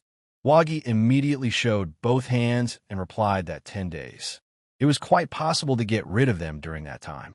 Wagi started laughing and told the heir that he was funny. He hadn't laughed like that in a long time. And since he said that the branch heads were alive, as a thank you, he would give him time until they all returned. If he releases one person at a time from tomorrow, he has 6 days ahead. Murup said he was already scared, but he won't give 10? Wagi stood up and said he wouldn't give it to him and called him a friend. Most likely, the next time they saw each other, it would be their last meeting. Murup said he hoped it would be nice. Wagi smiled and replied that he promised. Inpi asked his master how it all went. Wagi asked if he meant the heir. Everything was as he said. He looks like a fool, but in reality he is the complete opposite. With such an opponent, you can never let your guard down. Wagi said that they would take action while the missing comrades were returning. Inpi asked the gentleman that he wanted to put aside the incident of the missing branch heads. Wagi said now was not the time to hope for an uncertain future. He felt sorry for their families, but shouldn't they first solve the problem that was right in front of them? Inpi replied that they would begin preparations immediately. Wagi knew that if they did not wait, some of them would not return. On the other hand, they had plenty of people who could take over as branch chief. And you can't give in to such an opponent. 6 days? He'll remove this heir in 2 days. Deha asked the master how he liked the heir. Murup replied that he said he would grind them to dust in 10 days, but he gave him only 6. Deha said that he didn't mean that. Murup asked what he meant then. The guy replied that they say a master can see a master from afar. Murup said that it was not so easy to outride him on a goat. Deha replied that he was not sure that they could say that. Murup told the guy that he was right. It was much harder to get around him, and he would go and drive to the Central Regiment and let Deha start getting ready. Deha was surprised and asked, prepare for what? Murup replied, to hell with 10 days. He would finish them off that very night. On the way, Murup suddenly felt that he was being followed by the spies of the Great Blade, and it felt like there were still 3 of them. After reclaiming the northwestern lands, the mercenaries became even more intrusive. Although he told Jinwan to ignore them, they were already annoying him. Judging by Uncle's words, he knew too. If he finished these off, the next ones would come. It was better not to provoke the Great Blade once again. Upon entering the room, a servant met him and told the heir that, as he had asked, he had gathered everyone. Murup walked inside and said that he apologized for the delay, and he thanked them for agreeing to the meeting so late. Mugan said that the leadership of the Central Regiment is there. Let the heir tell why he called them so suddenly. Murup replied that it was necessary to strike the Great Blade. Everyone was very surprised and said that the guy was not all there. Hogan asked, is he saying they should attack first? Murup replied that it was true. Hogan said that they would have to hurry with the preparations. Murup replied that there was no time for that. They had to act right now. Hogan thought about it and said that he was definitely not all there. The leader asked right now, is he serious? He was asked if it was too early. It would be better to make a clear plan, and suddenly Murup answered that the heir of the Great Blade had come to his tavern today. As they say, time flows equally for everyone. While they're making a plan, the enemy will also start preparing. Murup said that starting tomorrow they will release one hostage at a time, so there are 6 days left. If his guess is correct, the heir will try to take the initiative into his own hands. Initially, he asked him for 10 days. I'm sure he will not think that they will make their move now. There's only one chance. Mugan said that he was asking everyone to calm down. He asked Murup what he had planned. The guy replied that despite the fact that they had managed to lure the small northwestern clans to their side, the leader in terms of the number of troops is still the Great Blade. However, this is only if the branch is included. The first thing they should do is reduce the number of opponents. There are 500 people in the Great Blade's branch. Half of them went to investigate the case of the disappearance of the leadership. They must eliminate the spies, thereby cutting the information thread, and then prevent the return of the departed warriors. The old man asked if it would not be better to take advantage of the numerical advantage and strike at the main military camp. Mugan replied that if the battle dragged on and the warriors of the Great Blade gathered together, they would find themselves in a hopeless situation. Hogan said that they would have to think about it some more. Hassan replied that if they were to act according to their plan, they would have to use absolutely all their forces. They will have no way to stop the enemy if he suddenly attacks the empty Central Regiment. Murup said that if they took the families with them, there would be no one left here. What was the point of defending a deserted place? Hogan replied that it was true. Wagi had reached his home at that time and was saying that there were 6 days. And Murup was sure that their thoughts were the same. He probably didn't fully believe that he would give him 6 days. This promise was given in order to at least slightly confuse his head. Most likely, Qin Murup will not guess that they will start to act before the warriors return to Chongqing. In that case, victory remains his. Hogan came to the leader and said that he returned. The head of the Great Blade, Zhang Bayan, said that he was told that he had met with the heir of the Demon Forest. Wagi said that the leader recognized him so quickly. Bayan asked if it was useful to him. The guy answered that he was able to look back at himself. Wagi told his father that he thought they could not avoid war. The heir to the Demon Forest was too dangerous. They had to strike before the enemy could get there first. Bayan said that they had been giving money to the Demon Forest for a long time, but all their efforts were in vain. He asked who came up with the financial pressure plan. Wagi replied that it was Chief Pan Sayan. Bayan immediately called Yuchun to him. He ordered him to bring him the head of the chief. Yuchun immediately replied that everything would be done. Wagi told his father that he lacked mercy. Bayan replied that empty mercy led to idleness of servants. And he, as the heir, should know this too. If we have to fight, we have to fight. He hopes that his son has already thought of something. Vajai replied that, of course, he has already thought of something. Wagi said that the warriors would return in 2 days. When they had an hour left before arriving at the clan, and suddenly Bayan asked, "Who is there?" The boy replied that it was him, Tan Yeol, and that a message had come for the master. Bayan told him to bring it here. The gentleman began to read the message and became very fixated. Wagi asked what was written. Bayan replied that the demonic forest was going to leave the Central Regiment empty and attack the branch warriors. If they hadn't planted a human, the situation would have become much more dangerous. Wagi thought they wanted to get rid of their people and take over their numerical superiority. He had expected the heir to act first, but he had not expected it to be so soon. Wagi said that they would have to make adjustments to their plan. But suddenly the Lord replied that he was still doing a poor job of hiding his feelings. Wagi realized his mistake and apologized. Bayan said that since he had drawn his weapon, there should be no doubt. You have to take not only the enemy's life, but also his soul, even if he has to lose his hand. Wagi replied that he understood everything. Bayan said that the enemy could strike from any direction. Let them be prepared for anything. But Wagi told the leader to stop. Bayan asked what else. The boy replied that the demon forest was planning to attack the former warriors in order to gain numerical superiority. Bayan asked if they weren't going to stop that. Wagi replied that meeting Murup had helped him see himself in a new light. He had also learned something. Bayan asked what else. Wagi replied that there was Plan A and Plan B. He wanted to go with Plan B. Bayan told his son to continue. Wagi said that the chief, said that it was necessary to take from the enemy not only the life, but also the soul, even if it meant losing one's own hand. Bayan replied that it was exactly like that. Wagi said that when a plan that he thought was perfect fails, a deep disappointment rises in the throat, and even with such a loss, they still outnumber the enemy. That same night, the devil flower gathered, and even the special forces of the demon forest came. The commander was the devil flower Ka Yakpin. The head of the Daesan chamber, Cho Pyeongkon, came and asked if everything was ready. Yakpin came and replied that the commander of the devil flower was greeting him. The warriors were divided into 10 groups. Pinchin said he was grateful for their efforts at such a late hour. Yaopin replied that they were facing a strong enemy. But what brought him here? Pinchin said that even though he had resigned, no one could sit idle. His son asked him to provide him with protection. But suddenly a scout came and said that an order had been given to follow a secret route to the shelter.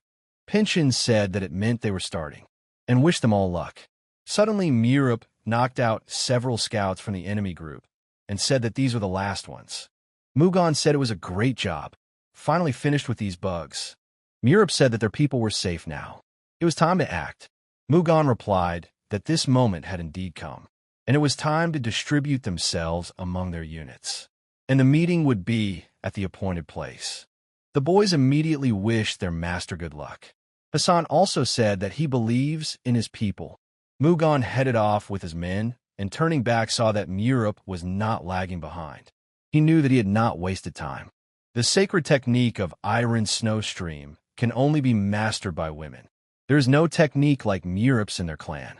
It seems that he learned from someone else. Mugan told the boy to tell him if it was hard. There was time.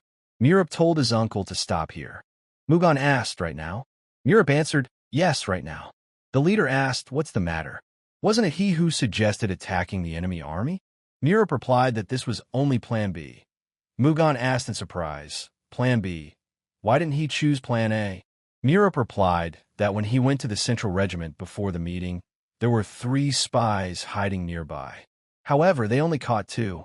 Mugan realized that, in other words, the information had leaked out. Murup said that 3 people were not enough to keep track of the entire Central Regiment. There are enemy mercenaries inside, too, and this is one of those who was present at the recent meeting. Mugan didn't believe it and said that it couldn't be. The leadership has been faithfully serving the clan for decades. Murup said that it seemed that the takeover of the Northwest was the starting point. Since surveillance was assigned to only 3, it meant that there was a more trusted spy among them. Murup realized that it was Chan Wagi, who then asked him about who was responsible for the disappearance of their superiors.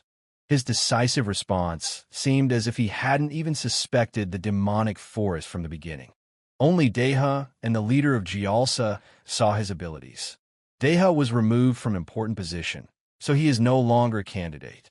And he scared the leader of Coles so much that he would definitely not join the Great Blade again. Despite all this, young Wagi's first thought was of him being beaten by the thugs from the Wicked Path. Somehow, it doesn't make sense. Murup said that he had mentioned Plan B during the meeting because he had already assumed that there was an inside spy. If there had not been a mercenary among them, they would have continued to act according to it.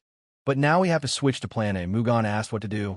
Murup replied that since they only caught 2, the third had already left to pass information to the enemy.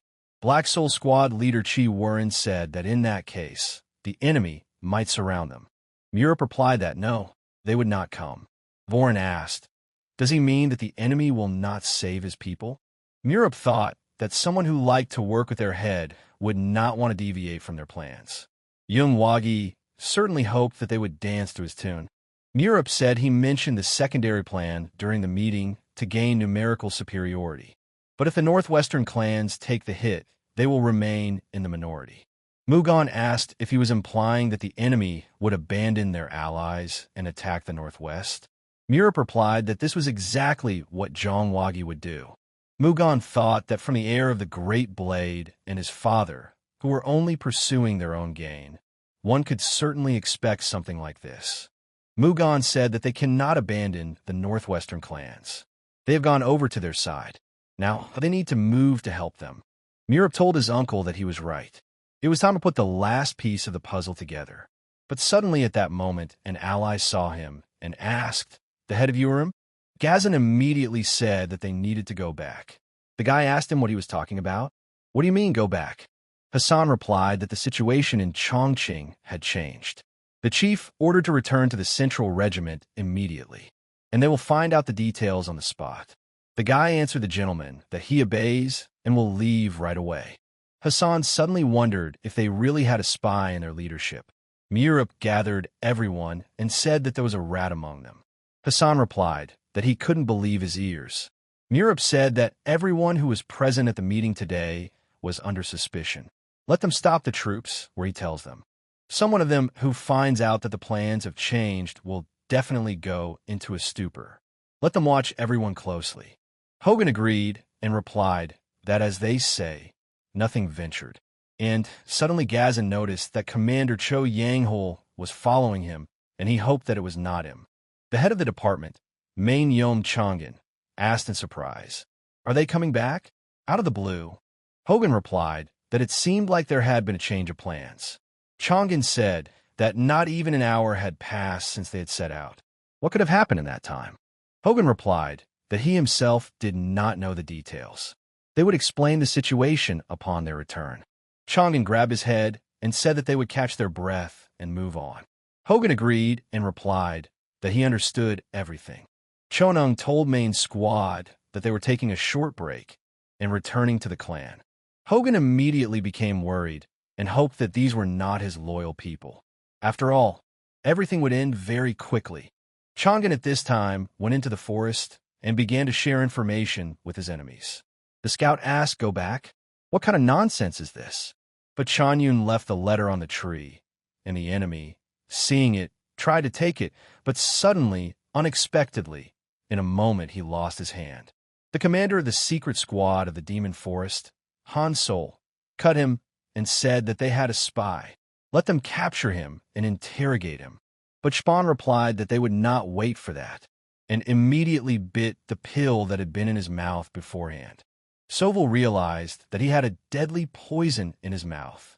The soldiers asked the commander, what happens? Were those words true? Soval replied that he didn't believe it either. He had to see for himself, and he immediately opened the letter.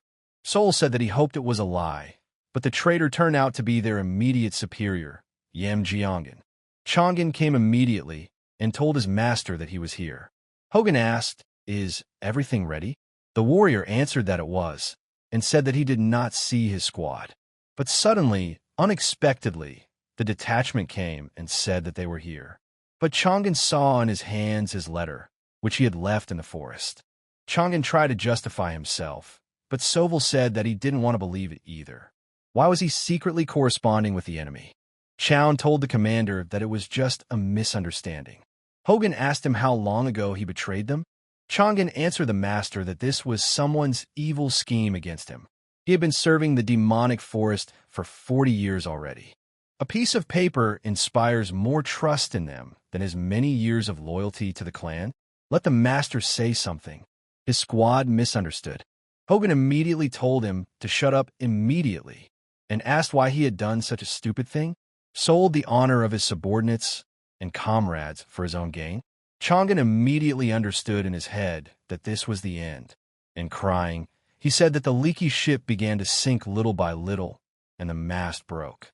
Hogan asked, "Is that why he became a traitor?" Chongan replied that to become a hero or a traitor is to walk along the edge of a cliff.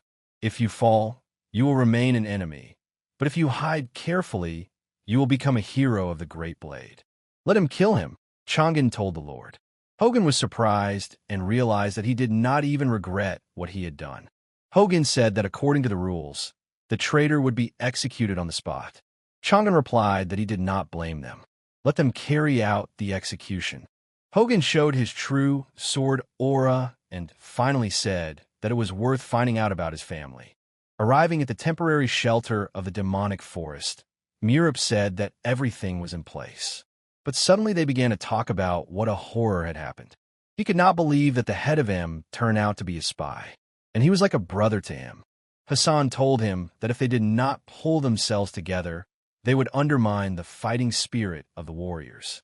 They needed to pull themselves together. But suddenly Deha came and greeted everyone. Mugan asked him what brought him here. The guy answered that he was doing the job that the heir had entrusted to him. Mugan asked in surprise, "Heir?" The warrior asked, "Has it begun?" Deha answered the master that 5 fire arrows had just been released. As he had said, the great blade had attacked the northwest. The warrior was instantly surprised and realized that the heir's guess was true. Was this really the same sucker that Cole's gang had beaten up? Mugan said that since he had been in charge of everything until now, then they would listen to his opinion first. Murup asked Deha if there was any news about the head of the Great Blade. The boy replied that after the arrows were launched, all the guards gathered together, but no one had seen the head. Murup said that, judging by the fact that the old man did not appear, he was most likely in his palace. Because of the battle in the northwest, there's probably almost no one in the palace. We need to catch the leader now. They can't abandon the northwest after they side with them. If the Great Blade clan is empty. Mugan immediately ordered that they needed to occupy the enemy's military camp and cut off the head of the leader. They needed to hurry to save their allies. Deha said that he had found a path that was not guarded by anyone. Let him lead them. Murup at this time hoped that they would only last an hour. At this time, the clan of the Great Blade, in the department of Bayan, said, looking at the northwest, who says, "What a beautiful sky." Ben asked the head of Unsen, "Isn't that so?" Impy thought that for the slightest offense, he would cut off the head of a high-ranking official. He is merciless. Wagi said that it was time for them to get ready too. Impy told the master that everything was correct. All the Ronin were assembled. Wagi told his father that he promised to burn the demon forest to the ground. But the chief told him to wait. Wagi asked, "But wouldn't it be better to hurry?" Ben replied that he knew it. You can't rely on anyone. Wagi asked his father what he was talking about. The chief told his son that he was pathetic. Burn the demon forest to the ground? But suddenly, at that moment, the doors next to them opened and Mogan and his troops burst in. Ben said that if he were not his offspring, he would also be left without a head. And at that moment, Murup came and told Quaggy that he was glad to see him. Wasn't that their promise? He asked. At this time, 800 soldiers from the main force of the Demon Forest had safely arrived at the Great Blade clan. Murup said that he was so happy to meet young Wagi again. The guy was very surprised by this. Wagi immediately thought, why is he here and not at the branch? At what fucking moment did it all go wrong? Murup told him that he seemed to be wondering where it all went wrong. Too bad, but he thought Wagi would be the more interesting guy. Mugan told Chief Jong that they hadn't seen each other for a long time. The chief replied that it had been a long time, of course. Mugan said he wanted to see him so much, but he couldn't accept his invitation, so he decided to come visit himself. Would Chief Jong mind? Chief Chong asked in surprise, should he? If he hadn't come here, he would have found him himself. He understood that the enemy had surrounded them. But excluding the Ronin, there were only 100 fighters left in the clan, and judging by the increasing shouts outside, the remaining enemies would soon descend upon them. Chief Jong said that he never thought he would encounter something like this in his own home. Wagi told his father that he would open a path for them. They could change the situation if they reached the northwest. Chief Jong replied that his son's life was at stake. Inpi said it was time to start before the pressure got any bigger. Wagi said that was right. Wagi immediately took action and told his father to run after him. But Mugan did not lag behind either and told Murup to leave the head to him. Chief Gazan said that everything has started and now they are in an advantageous position. It is enough to say in the Murima, the nickname of Chom Bayan, the holy sword Sichuan, to understand how difficult an opponent he is. However, the demonic sword of destruction named Mugan is no less a celebrated figure. Who will win? Wagi saw that everything was bad and decided to attack. But Bayan told him to come to his senses and not to dare to use this technique. Let him not show it unless he is sure that he can kill all the witnesses. Let him die himself. Mugan immediately ordered his men to block their retreat. The enemy cannot be released. Murup watched the heir and thought that maybe he was imagining it, but this technique just now was very familiar to him. Mugan said to surround him and not let them get out. Murup climbed onto the rooftops and decided that he wanted to take a closer look at him.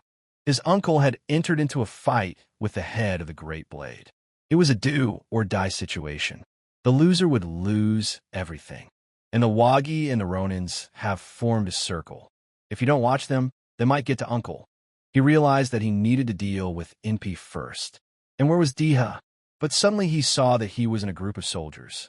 Murup turned to Deha and told him not to think about the allies. His task is to eliminate Inpi. Deha punched himself in the face and realized that the heir was right. In such a situation, there could be no doubt. Deha immediately changed and became one with his sword and attacked, shouting at the enemy that he was finished.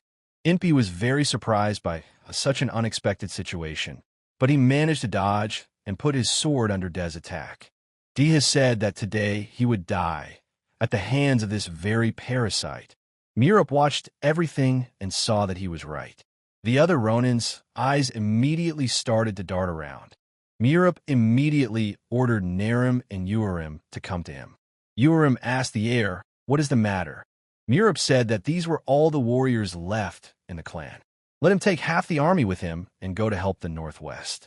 He would catch up when he finished here. Urim replied that he understood everything and they would wait for him. Hogan called the commander of the Black Soul Squad, and he ordered him not to leave the heir until the battle was over. The commander replied that he understood everything. Hogan wished the heir good luck as he left, but Murup did not like it and saw that the old man was being sentimental again. And by the way, Murup saw that there was some strangeness between the movements in his technique, as if something was missing from the head of Chan. It seemed as if he was deliberately avoiding the most effective movements. But suddenly Murup understood everything. The commander asked the heir if something had happened. Murup replied that there was work for him. He threw an object into his hands and told him to convey a message to the Wangma department. The commander asked, "This tablet?" Murup answered that yes, and it was urgent. The commander immediately went and said that he would do it, and he was sure that the heir had given such an order for a reason. The commander came to the chief and said that the Lord Heir asked to convey. Wangma asked what it was. The commander threw the object into his hands and replied that he didn't know. That was the order, and it was time for him to go. Wangma asked him to at least explain why he needed it. The commander came to the roof and told the heir that he had done what he had asked him to do. But suddenly he saw that there was no one there. Mugan was fighting at the time and told the head of Chong to give up. He has nowhere to run. Victory is theirs. Let him surrender and save his people. But Chief Chong immediately grabbed his son and brought him before Chief Mugan. He said that surrendering would only be possible over his dead body. Mugan was surprised and asked him, "Is he making a shield out of his own child?" It turns out that Chief Jong is disgusting. And immediately Wagi stood up to defend his father. Wagi was surprised by this and turned to his father. But Chief Jong told him to prove at least now that he was useful. Chief Jong started running away and said that he thought he could hurt that bastard Cho Mugan if it weren't for his technique. But no, it's not over yet. We need to get to their forces from the northwest. But suddenly he felt bad technique and stopped. Chief Zhang asked the boy, "Is he the heir of the demon forest?" Murup immediately turned to Zhang Bayan. Bayan asked him, "Did he come alone? Was he really that fearless?" Murup replied, "How should he tell him?" and asked, "Which of them is truly fearless, he or the head of Zhang Bayan?" Murup said he was curious as to how a clan with a history of just over 10 years could suddenly take over the leadership of all of Chunxiang. But now he begins to understand what it is all about. Bayan suddenly felt such a powerful influx of cold. Bayan asked the boy who he was. Murup replied that it was none of his business. It was time to take away his technique, the thousands of sharp blades of the flowing sky. At this time, Mugan was putting a little pressure on the guy, and unexpectedly, Wagi immediately remembered his father's words that his son should prove that he was useful. Wagi started to smile and asked, "Prove that I am useful? And then he will prove it now," and immediately raised his sword above his head. Mugan was immediately surprised and thought, was he really going to give up his life for his dad? Mugan ordered the leader of Wangma to march northwest immediately. He will try to join as soon as possible. Wangma told the Lord to be careful. He would leave him a squad of black souls. And suddenly Mugan stood in front of the heir of the Zhang clan and watched what he would do.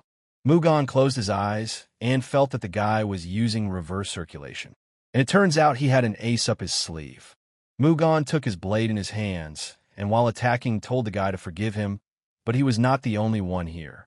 Deha was a little distracted at this time, and Inpi called him a parasite and asked where he was looking, and used the lightning wind attack of the moon's sword against him. Deha said that the heir was in danger, but he didn't care. Inpi replied that the parasite wouldn't take up much time. Let him be thankful that he wasn't fighting at full strength. Deha told him not to rush to rejoice. Victory will be his alone. Inpi was surprised and asked, "What?" Deha dealt him a crushing attack and said that he had already analyzed all of his movements. Deha understood that thanks to his heir, he defeated Inpa in no time, and he hopes that in the next life he will meet a good master. Mugan told Deha that he saw that they both finished quickly. The guy was happy and replied that he was glad that the master was safe. Mugan said the boy used reverse circulation. And what did his own father teach him? And in the end, the heir was killed by his own energy. He can't believe that he sacrificed himself for such a bastard. Mugan said that he would never forgive Bayan. And then he told the warriors of the Great Blade to listen to him. Mugan said that their leader had escaped. The heir and Ronin mug Inpi were dead. He did not wish to continue this senseless bloodshed, and so he asked them to lower their weapons and surrender. The warriors realized that there was no point in fighting, and, throwing down their weapons, they all knelt down. That day, the victory of the main detachment of the demonic forest happened. Mugan knew in his head that now he had to defend the northwest. Half of the squad had already gone there. There shouldn't be any problems. When they learn about what happened, the remaining enemies will surely surrender too. Mugan clenched his fist and said that the moment has finally come. And it's all thanks to Murup. And he immediately thanked his nephew. But suddenly removing his hands from his face, he asked, "Where is he?"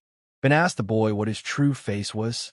How did the heir of the demon forest know the blade star technique? Murup immediately remembered the most terrible war in the history of Murum. A victorious battle. The teacher told him in childhood that probably the most brutal battle was the Battle of the 8 Stars and the Union of the Saviors of Heaven. Murup asked him, 8 stars? The teacher replied that yes, he meant those who possess his techniques. If a person has not lost his fear, he will stop. But if he suddenly saw someone who uses his techniques, and no matter what, he will not leave him alone. Murup said that Mon En, nicknamed the Blade Star, was the first of the 8 stars to die. It was he who first cornered the sacred dragon. His son's movements seemed extremely strange to him, until he noticed traces of the 1,000 sharp blades of the flowing sky technique among them. And if he had mastered the Blade Star technique, it would now be clear how he had managed to take over Chongqing in just 10 years. Ben got angry and said that he asked the guy who he was. Murup replied that he shouldn't make him repeat it. Who else knows the techniques of the 8 stars? Been told the guy to answer his question first. Murup asked what he didn't want to do. Open his mouth? Murup immediately used the 8 heavens of the shining deity and told Chief Chong that he was right. It is not right for the chief to have a long tongue, but perhaps he will regret not having answered. And Murup attacked the chief with an elusive palm. Bayan was surprised and thought, is this really a palm technique? How will it help him from a long distance?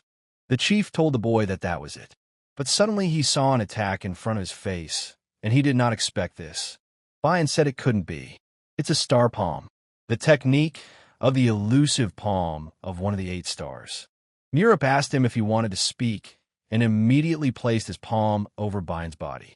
Bayan tried to resist him, but he didn't have enough strength to repel him, and slowly fell to his knees from the great force. Bayan immediately felt that he was in trouble, and he had no idea where he got the 8-star techniques from, but suddenly he stood up and launched an attack. Been told the heir that he thought he could stop the chief. With some cheap star palm trick? Murup asked him in surprise, does that mean he knows him? And that's already interesting. But at that time the squad leader was looking for the heir in the forest and shouting. The commander ran through the forest and wondered where the heir had managed to disappear to during this time. His mistake. He should have been more careful. But suddenly he stopped and said that where the sounds were coming from should never be. Could he really be there? At this time, Bayan tried to destroy this guy in various ways and leave no one behind who would know about this technique. Murup dodged and felt that this was not the same Zhang Bayan who fought with his uncle. Apparently, he realized that there was no point in hiding his strength anymore. After his last technique, he actually closed the distance between them. Is there a reason for his self-confidence? But Bayan used the attack shooting star at that moment. But Murup was very amused and surprised. The chief asked the boy if he found it funny. Enough of this empty boasting. Murup asked him if he was sure it was empty. Murup began to dodge all of his attacks and thought that since Zhang Bayan was in possession of the shooting star, he had experienced the half. Bayan asked the boy who taught him the palm star technique. Murup replied that he had too many questions from someone who was going to die soon. He better answer him. Murup asked how he knew 1,000 sharp blades of the flowing sky, but suddenly Bayan felt in a moment that everything was going badly. Bayan immediately said that he controlled the distance. And why is the guy getting even closer? It takes a lot of time to recover between using palm techniques. The leader thought the same thing, as if there was a sacred dragon in front of him, the strongest warrior in the world. He doesn't know, but it's unlikely that any of the heirs of the demonic forest will be able to regenerate strength in 2 counts. Murup asked, does he think he has nothing else? Bayan suddenly froze when he saw that the guy used his fist.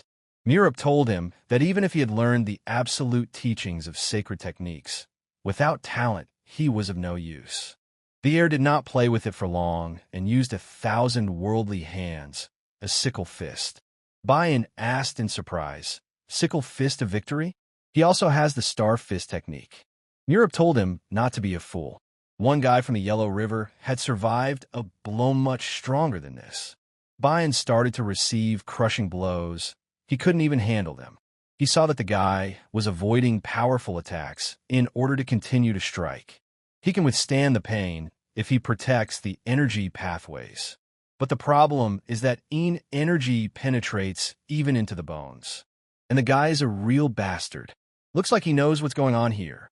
The heir is endowed with heavenly and he'll let him land one blow to catch his breath. Murup did not stop there and dealt a strong and crushing blow. Bayan came to his senses and said that he had been thrown far away. And now he has time to restore energy. But suddenly, unexpectedly, Murup descended right in front of him.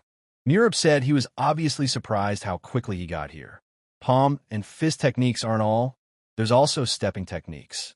He immediately used the heavenly step of the frightening spirit of war against him and hit him right on the head of the chief. Bayan was very surprised that this was even impossible. How could he know so many old techniques? Bayan turned around and asked him who he was anyway.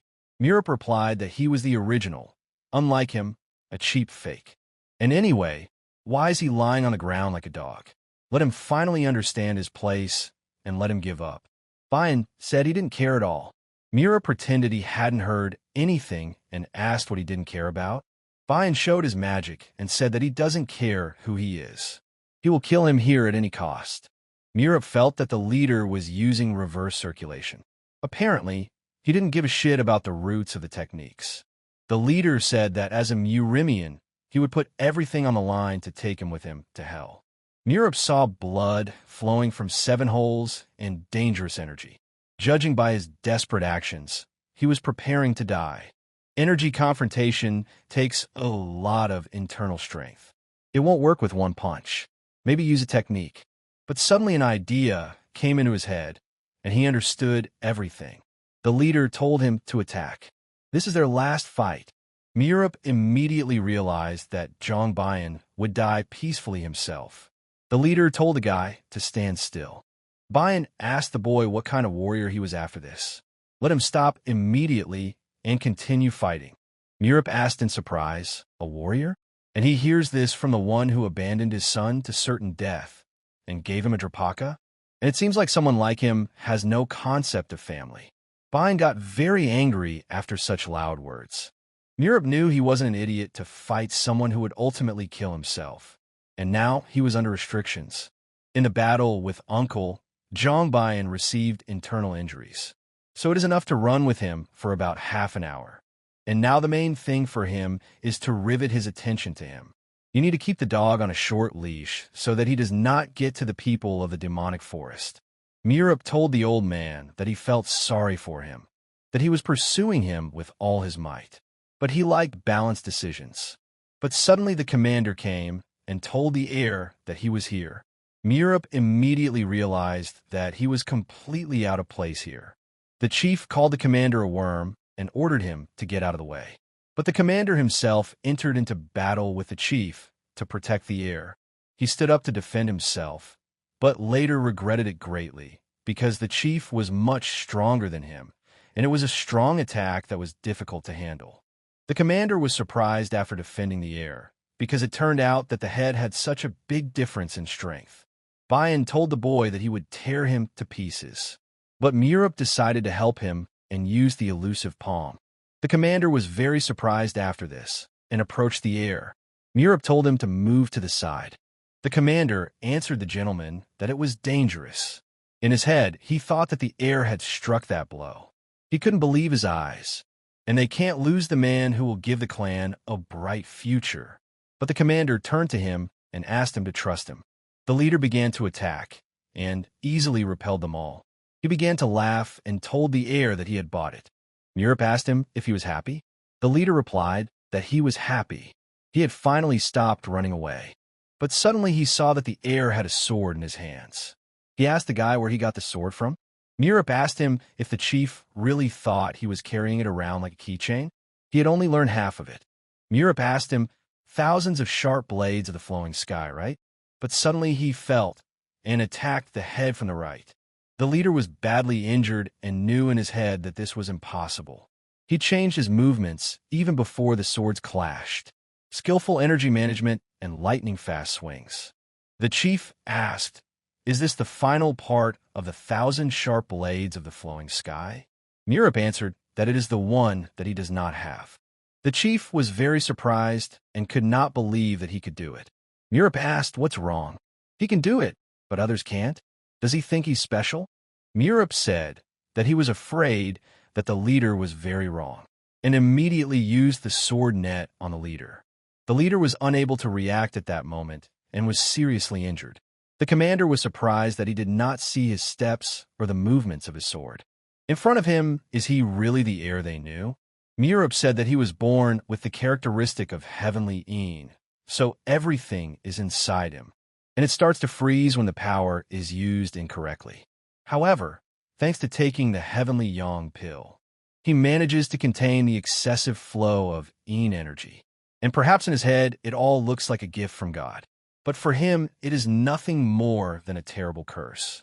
And now he sees a dummy who is trying to take control of all of Chongqing, even without possessing the full-fledged technique of 1,000 sharp blades of the flowing sky. Isn't that stupid? Bayan said that he understood everything. A monster who possesses the sword star, fist, and palm technique. The answer is only one, the head of the 8 Emperors clan. Let the guy admit that he is a student? Murup replied that he was in trouble. If he had his way, he would have found his corpse and burned it to hell. The chief asked, then who is he? Murup answered that he would tell him everything if he answered his question. He is doomed anyway, he knows, right? The leader said that it was such a pathetic end. Murup suggested that they lay their cards on the table one last time. Where did he master the 1,000 sharp blades of the flowing sky? The leader asked in response, who else dares to teach this technique if not the leader of the 8 Emperors? Murup asked him if he personally trained him. He knew in his head that the sword star Mon and had died at the hands of the sacred dragon at Mount Muden just before the war began. If Zhang Bayan is his follower, it is understandable how he survived the battle under heaven. The leader said that he did not serve the clan of the 8 Emperors, but the sword star. His dream was to defeat the sacred dragon and take over the world with its techniques. However, all this will not come true now. Murup said he was a fool. He thought the head of the 8 Emperors would lose the war if someone like him could defeat the sacred dragon. The heir looked at him and said that his end was truly pitiful. The surviving followers of the 8 Emperors clan, who dyed the earth with a scarlet flower, and those who opposed the war gathered under the banner of Ascension, and others, like Zhang Bayan, live hiding their true faces. Despite the fact that 30 years have passed since the battle under the sky, the valley from Murup is still visited by those wishing to avenge past grievances. Murup said that they were nits and you couldn't catch them.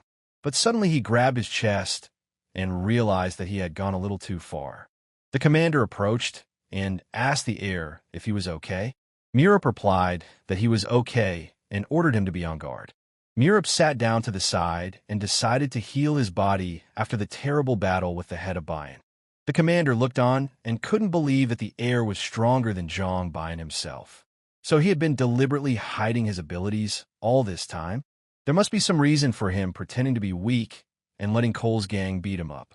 He vows to keep his mouth shut. Murup came to his senses and said that there was progress. This time he was able to restore his energy balance much faster. And now there is a possibility that very soon he will be able to remove the restrictions and make both energies a part of himself. And now everything around has blossomed, and the commander asked the heir if everything is over. Murup answered that it is, and he ordered the commander to take the body. After all, it was time to put an end to this war. And the war, surprisingly, ended without a hitch. The goal of the Northwest leadership was not victory, but survival.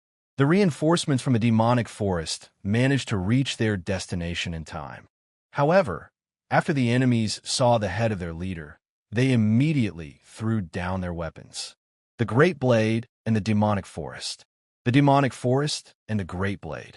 The warriors immediately rejoiced and raised their blades to the sky, shouting that they had won.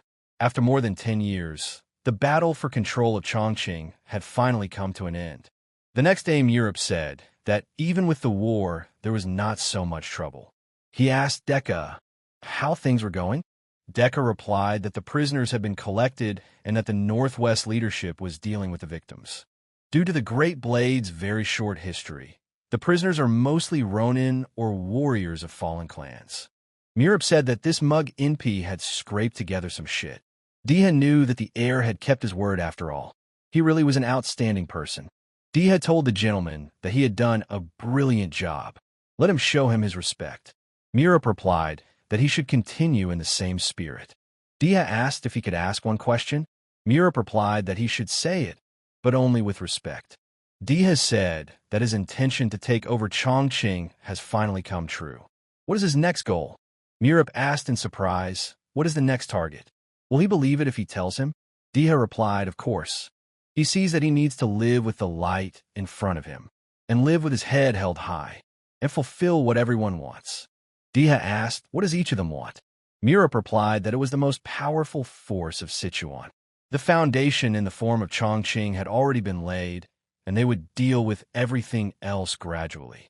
And until the day comes when the demonic forest will return to its former glory.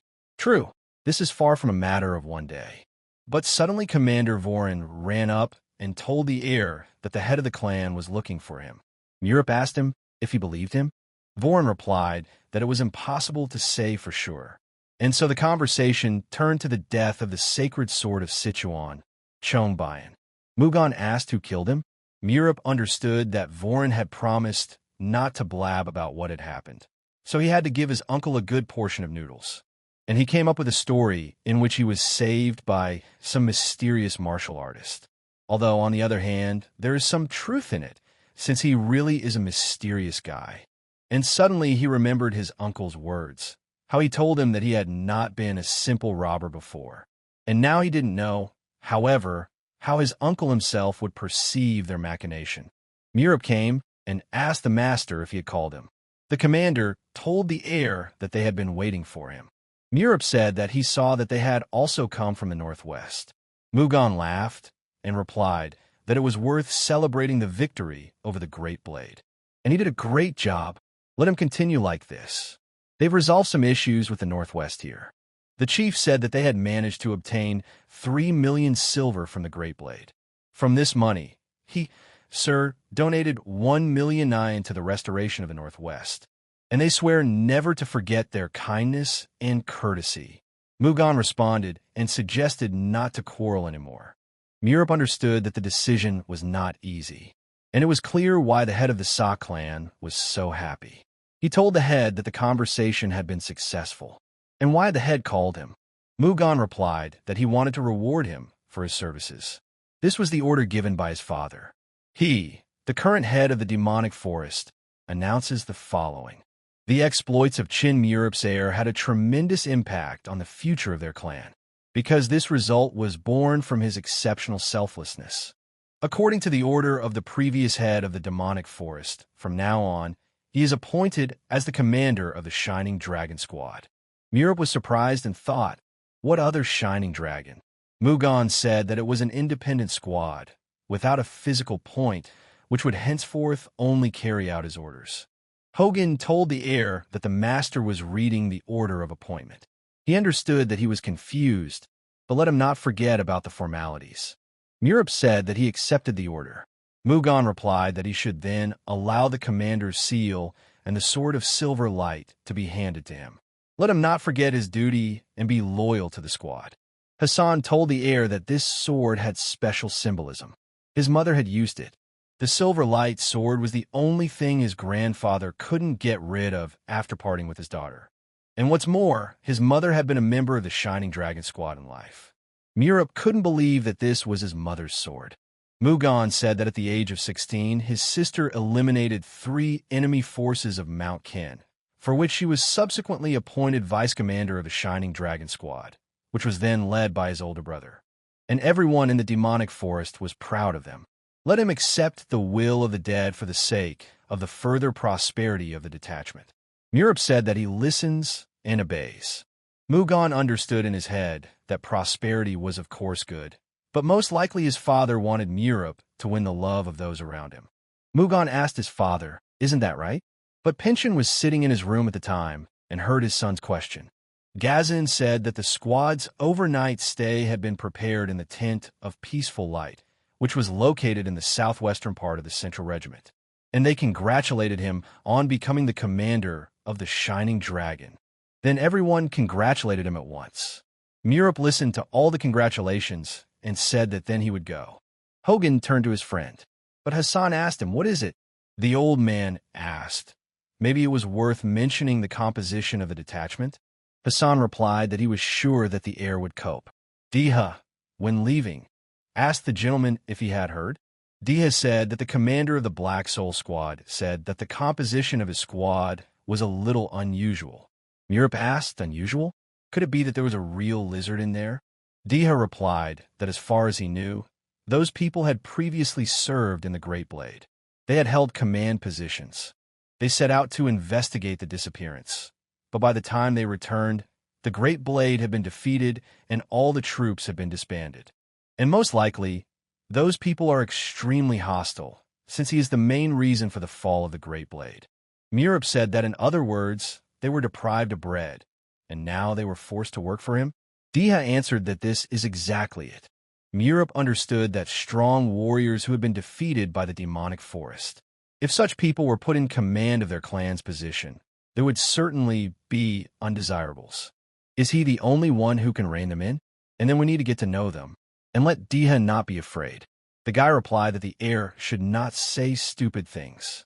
Arriving at the central regiment, he opened the door and saw that all the soldiers were looking at him intently. Murup said he didn't know any of them, but they looked threatening. Yin asked him if he was the heir. Murup replied that he was spot on. He was an outstanding strategist and a real cutie who had scattered the enemy forces by stealing the leadership, changed the military situation, winning over the northwestern clans, won the mind games against Wagi, and of course he wiped the Great Blade off the face of the earth. And then Deha also said his name, but he didn't have so many achievements. Murup said that he was suggesting that they leave the past in the past. They were now part of the demonic forest, and he asked them to love him and favor him, and called them greenhorns. Everyone was immediately surprised by such a performance and remained silent. The Shining Dragon Squad was disbanded for a long time, because of which the building was pretty shabby, and they have to live here now. So it's time to grab some rags and get going and clean things up. Yin immediately replied that everything would be done. Yin ordered Jucho, and Hu Yin followed him, who was surprised after these words and said that then they would bring water. Murup told Deha to see how docile they were. The guy replied that despite their indignation, they simply had no choice. Since they had given in, they would have to prove their usefulness. Murup said that they were better than empty-mouthed idiots, and he didn't give a damn about their past achievements. People like them needed to be treated more strictly than usual. Most of the prisoners joined various organizations of the demonic forest. It's good that he was assigned here. There is no need to worry about anything. And that man with the bucket is called Yin. He is better known by his nickname Lightning Sword. Judging by his appearance, he is a guy with character. And that big guy Han Jin, he's good at the art of the single-edged sword. Both of them led their troops in a great blade. Now it's clear why they're so puffed up. And the tall guy named Jucho is a master of the spear. Hu Yin is an excellent archer of short stature. And what about that monk, Deha asked. Murup replied that he was not a monk. His name was Chongyu. He used a stick in battle. Despite their young age, they were all considered elite. They would have suffered huge losses if not for their plan. Murup asked, what does he mean? Should he re-educate them now? Let him tell them not to overexert themselves. Deha said that it was unexpected to hear him say that. Hadn't he planned to be strict with them? Murup replied that he was fed up with everything. Let them give him some rest, too. And speaking of educating those types, he's already assigned someone to do it. Let him signal if anything happens. He'll go for a walk. Deha asked in surprise to someone. The guy asked during cleaning, what kind of person is their current leader? Who replied that they said he was the reason for the Demon Forest's victory. Cho said that they were unlucky enough to end up under the command of such a guy. Who replied that it was useless to blame others. The Great Blade had fallen because of them. Cho asked why this was so. He had actually fought with all his might. Who said that others, in his opinion, suffered from bullshit? He certainly did not fight better than him. Cho rejected all his faults and called him an unfinished shooter. Who replied that he specialized in long-range combat. But suddenly Chu himself came and used his head suppression powers. It was said that Hu Yin was the person responsible for the attack on the Northwest. The former unit was destroyed. Hu asked what the hell the monster of the Northwest was doing here. Chu greeted them and replied that from that day on he was their overseer. And then Deha understood everything because this is who the heir was talking about. Chu asked the guy what he saw. The guy doesn't know about filial piety, who didn't understand anything and asked, what do you mean? Chu asked, why does he swear in front of his elders? Deha understood that this was called subordination.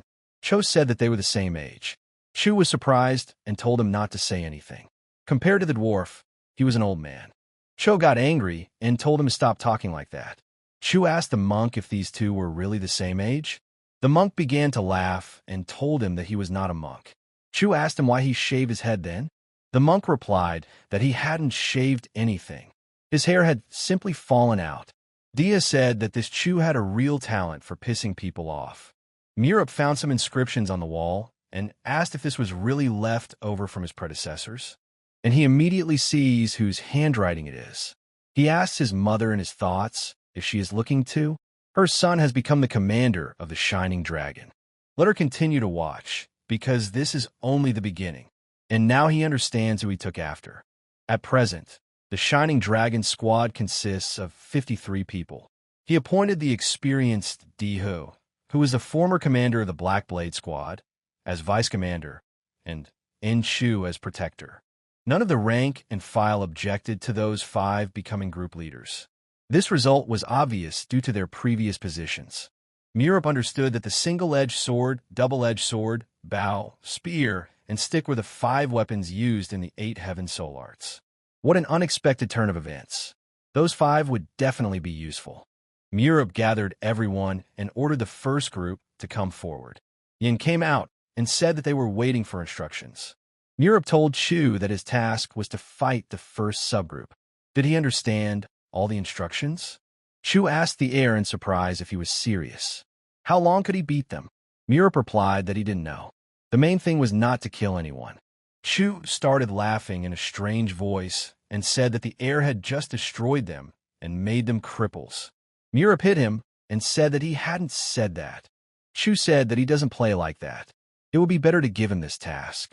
Murup replied that Deha is weak. Deha heard these words and said that he could handle it. Murup asked, really? Let him act then. Deha realized that the heir had intended to give him this task from the beginning. Young asked the commander, is he joking? He apologizes for the expression, but what kind of circus is this? Murup replied that he was not joking. Their vice commander was no pushover. How did he think he killed Mug Inpi then? Young replied that he would then look at his skills. Could he fight him in a one-on-one fight? Deha replied that he agreed and told him to begin. Deha understood that in the Great Wedge, Pun Yong was considered one of the best fighters. Even in one-on-one combat, he was a difficult opponent and used his own subordinates against him, and immediately pounced on him, but Deha quickly stepped back behind the guy and grabbed his hand, and asked, does he have no pride at all? Let him fight fairly. Deha asked if pride alone would help him win. If a man wants to achieve something, sometimes he has to roll in the shit. Murup smiled and said that this was his school. He ordered Chu to replace Deha when he got tired. The same should be done with the other subgroups. Chu replied that he understood everything and asked how long they should be beaten. Murup said until they beg for mercy, and so on every day. That day marked the beginning of the Shining Dragon squad's deadly training. When Chu entered the battle, the squad member had to take up arms, squeezing out all of his strength. However, they were unable to overcome the one who single-handedly defended the Coles gang. After several days, all of them forgot what pride was. And just a month later, at the crossroads of summer and autumn, the head of the demonic forest assigned the squad their first task. The servant came and said that the heir had arrived. Mugan told him to tell him to come in. Murup passed by and said that he greeted the head of the demon forest. Mugan greeted him and replied that he had been talking with the head of Narima until he came. And how was his party? Murup replied that he would say he would go. Mugan said that those warriors had previously held important positions in the Great Blade. Because of their pride, they could be difficult to deal with. Murup answered the chief that he was right. In his head, he was thinking, why was the chief beating around the bush? Maybe something had happened? Mugan asked the heir. He hasn't met Urim yet, right? Murup replied that since they say so, it's obvious they will meet soon. Specifically, on the upcoming mission, which will most likely be extremely difficult. Murup said to be ready. Let them pass it on. Mugan said the letter said his wife's family was now in Pagan County, about 10 days away. The family was small, but Radchan was well known there. We need to find father-in-law and brother-in-law. They have disappeared. Murup asked in surprise, disappeared? Hogan replied that there are all sorts of rumors going around. Some say that this is the work of Ascension, and others suspect the Sura of the Bloody Sky and the Demon of Madness. Murup realized that things were bad. The last two are related to the 3 great villains. But since Ascension is also despised, he becomes the 4 great evils. Hogan said that if there really are 3 great evils involved, they should not hesitate to ask for help. Despite their inhumane deeds, Their strength is almost equal to that of the 10 strongest warriors. In the process of transmitting the teachings of the demonic forest, he realized that they were absorbing new knowledge at a brilliant speed. However, this is not enough to fight real martial artists. Therefore, this task is more aimed at collecting information. Murup said that then they would set out right now. They would have to hurry, since it was unclear whether the missing were alive or not. Mugan told him to be careful. Pagan also wished the heir good luck. Murup replied that he promised to return soon. Murup met with his men and said that they had too little information about the Murim. Let the boy find out with the others about the Sichuan masters, conflicts and weaknesses, if possible. Jinwan asked if he should guard him. Murup told him not to worry. She would do it. He was a bit dense, but not completely dense. Murup remembered and asked if there was any news from Manhwa yet. Jinwan replied that there wasn't any yet. He was all busy with business and worries. Ascension includes all the worldly mountains and rivers. However, those who have been engaged in robbery for several decades will not change with the flick of a finger. Ascension pursues the goal of coexistence with the Murim. At such an important time, all those who interfere are eliminated, and useful labor is brought forward. And all this time, Ascension didn't bother anyone and maintained good relations with the demonic forest. Why drag him into this now? Murup said that when you solve one problem, a second one appears. And if you solve the second one, Jinwan asked the Lord if he was okay. Murup replied that it was okay. He could go. It was time for him to go too. Jinwan said that he was listening. Yun told the team that they had been enduring this abuse for a month. His whole body ached. Cho replied that he had slowly begun to get used to it. And what about him, Youngyu? You replied that he was grateful that he could just live. Cho said that it was probably in his world. Who replied that he didn't want to die here. He had plans to open a small shop after his service. Cho said that this is actually dangerous. Who said that they should look.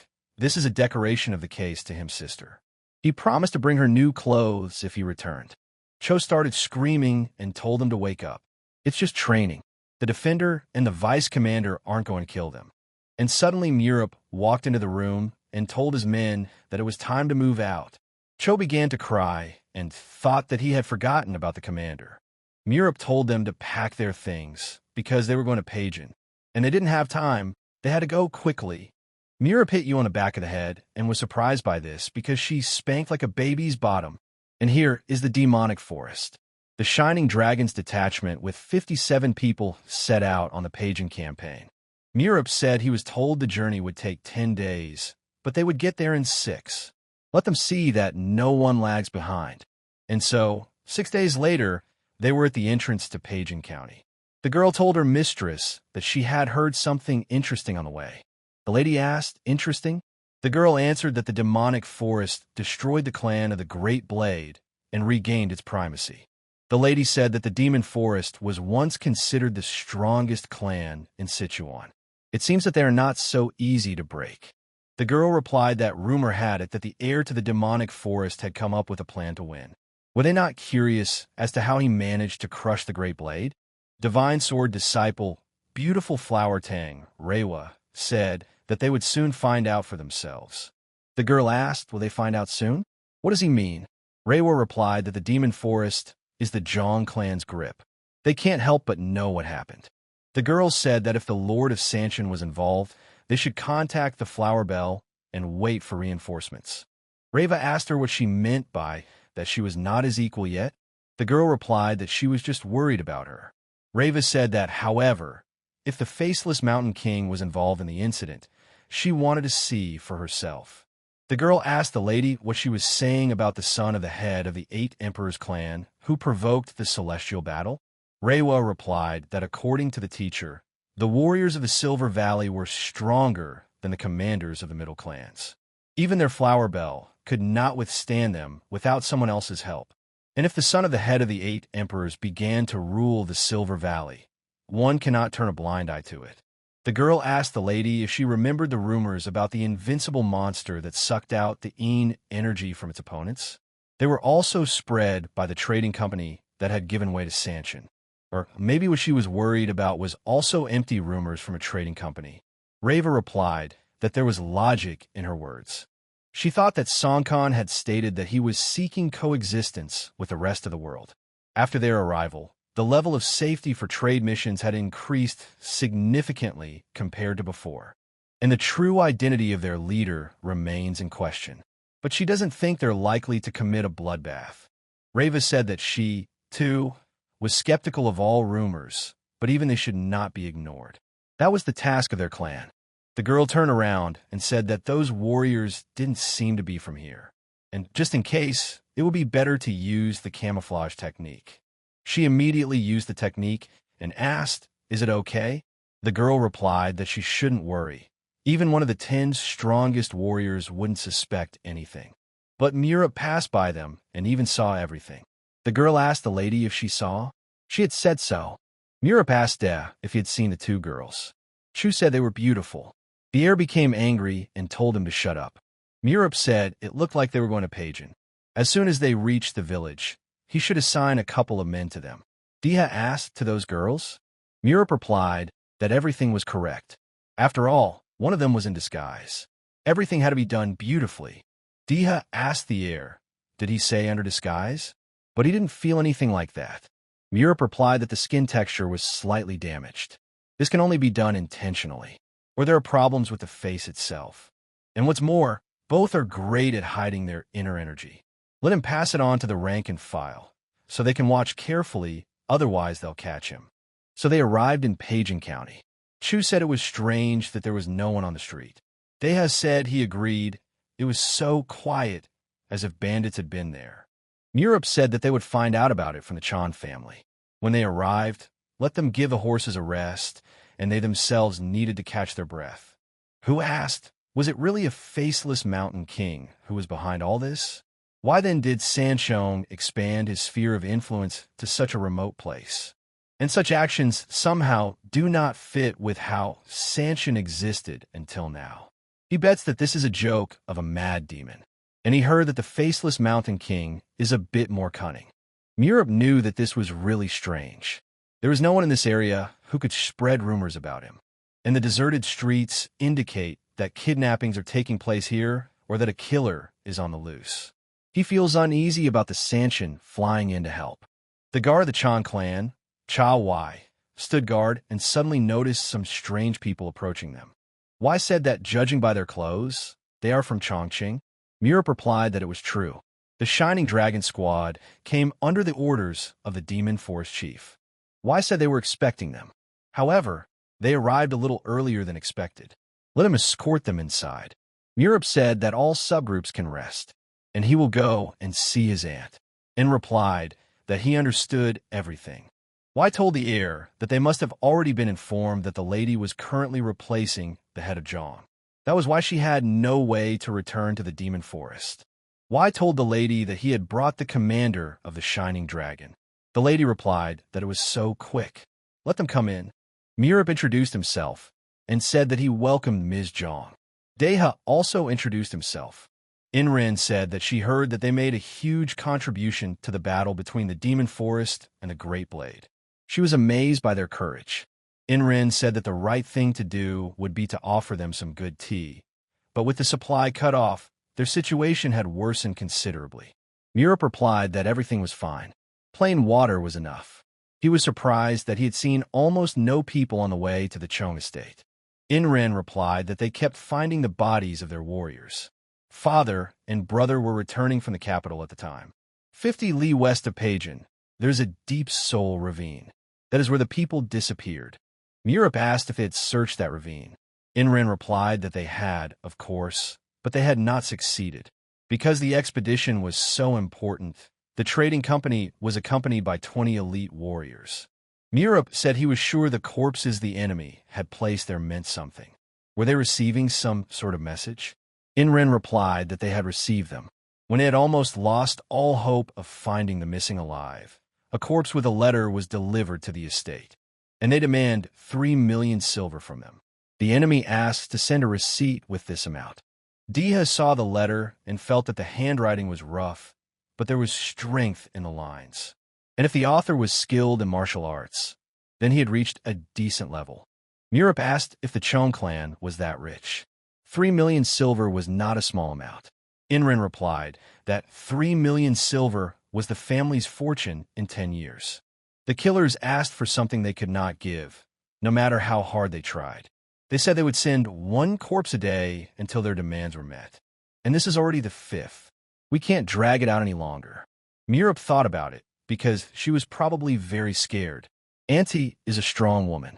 Murup said that he imagined that the kidnappers, like them, knew that they did not have that kind of money.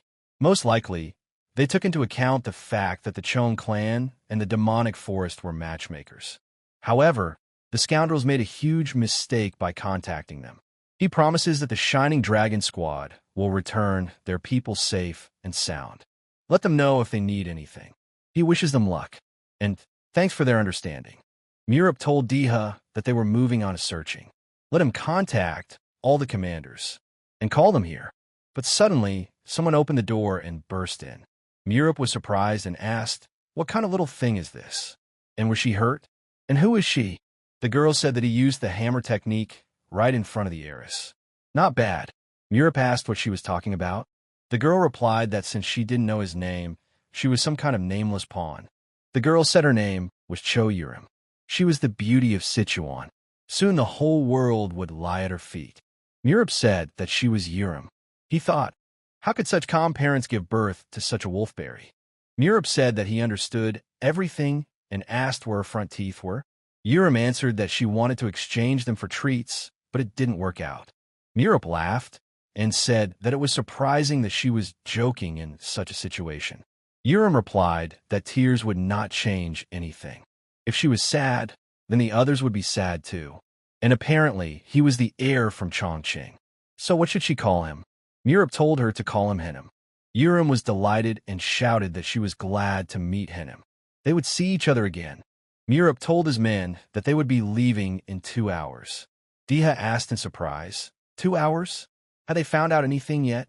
Murup replied that he would deal with it now. If this was not a simple kidnapping, but a hostage-taking, they would act the same way as during the incident with the branch. Murup said that since there were many hostages, it was unlikely that they were being held in Pagan. Otherwise, if someone escaped, the kidnappers would be identified immediately. Murup told his men that they would search all the villages in the Deep Soul Hollow area. They had to act covertly, and the vice commander was responsible. And let them check if any stranger has bought food recently. We need to find out everything that has to do with food. And we don't need to rule out the possibility of theft. Yimnu was right. The hostages needed to be fed. He asked the commander why not ambush the enemy in Pagan. Murup replied that the hostages' lives could then be in danger. It was a good option, but their primary task was to save the head of Chong and his son. And let them not forget to meet with the hunters. We need to find out if anyone has found bones in the mountains and if any animals have disappeared from the traps. At this time, Deha saw that there seemed to be no barriers in front of the heir. Maybe it was because his father was a hunter? At such moments, he became a completely different person. Murup told them to remember that the main thing is not the execution of the kidnappers, but the rescue of the hostages. That's all. Time to get down to business. Cho told the commander that the 2 girls he was talking about had just arrived here. He ordered the guards to follow them. Murup replied that that was it. Well, then he would have to meet them first. Let them rest until he returned soon. Murup told Deha to stay with the subgroup leaders. And in Chu, let him follow him immediately. Deha thought, do those 2 girls really have such a strong energy? Chu said that they went to a tavern.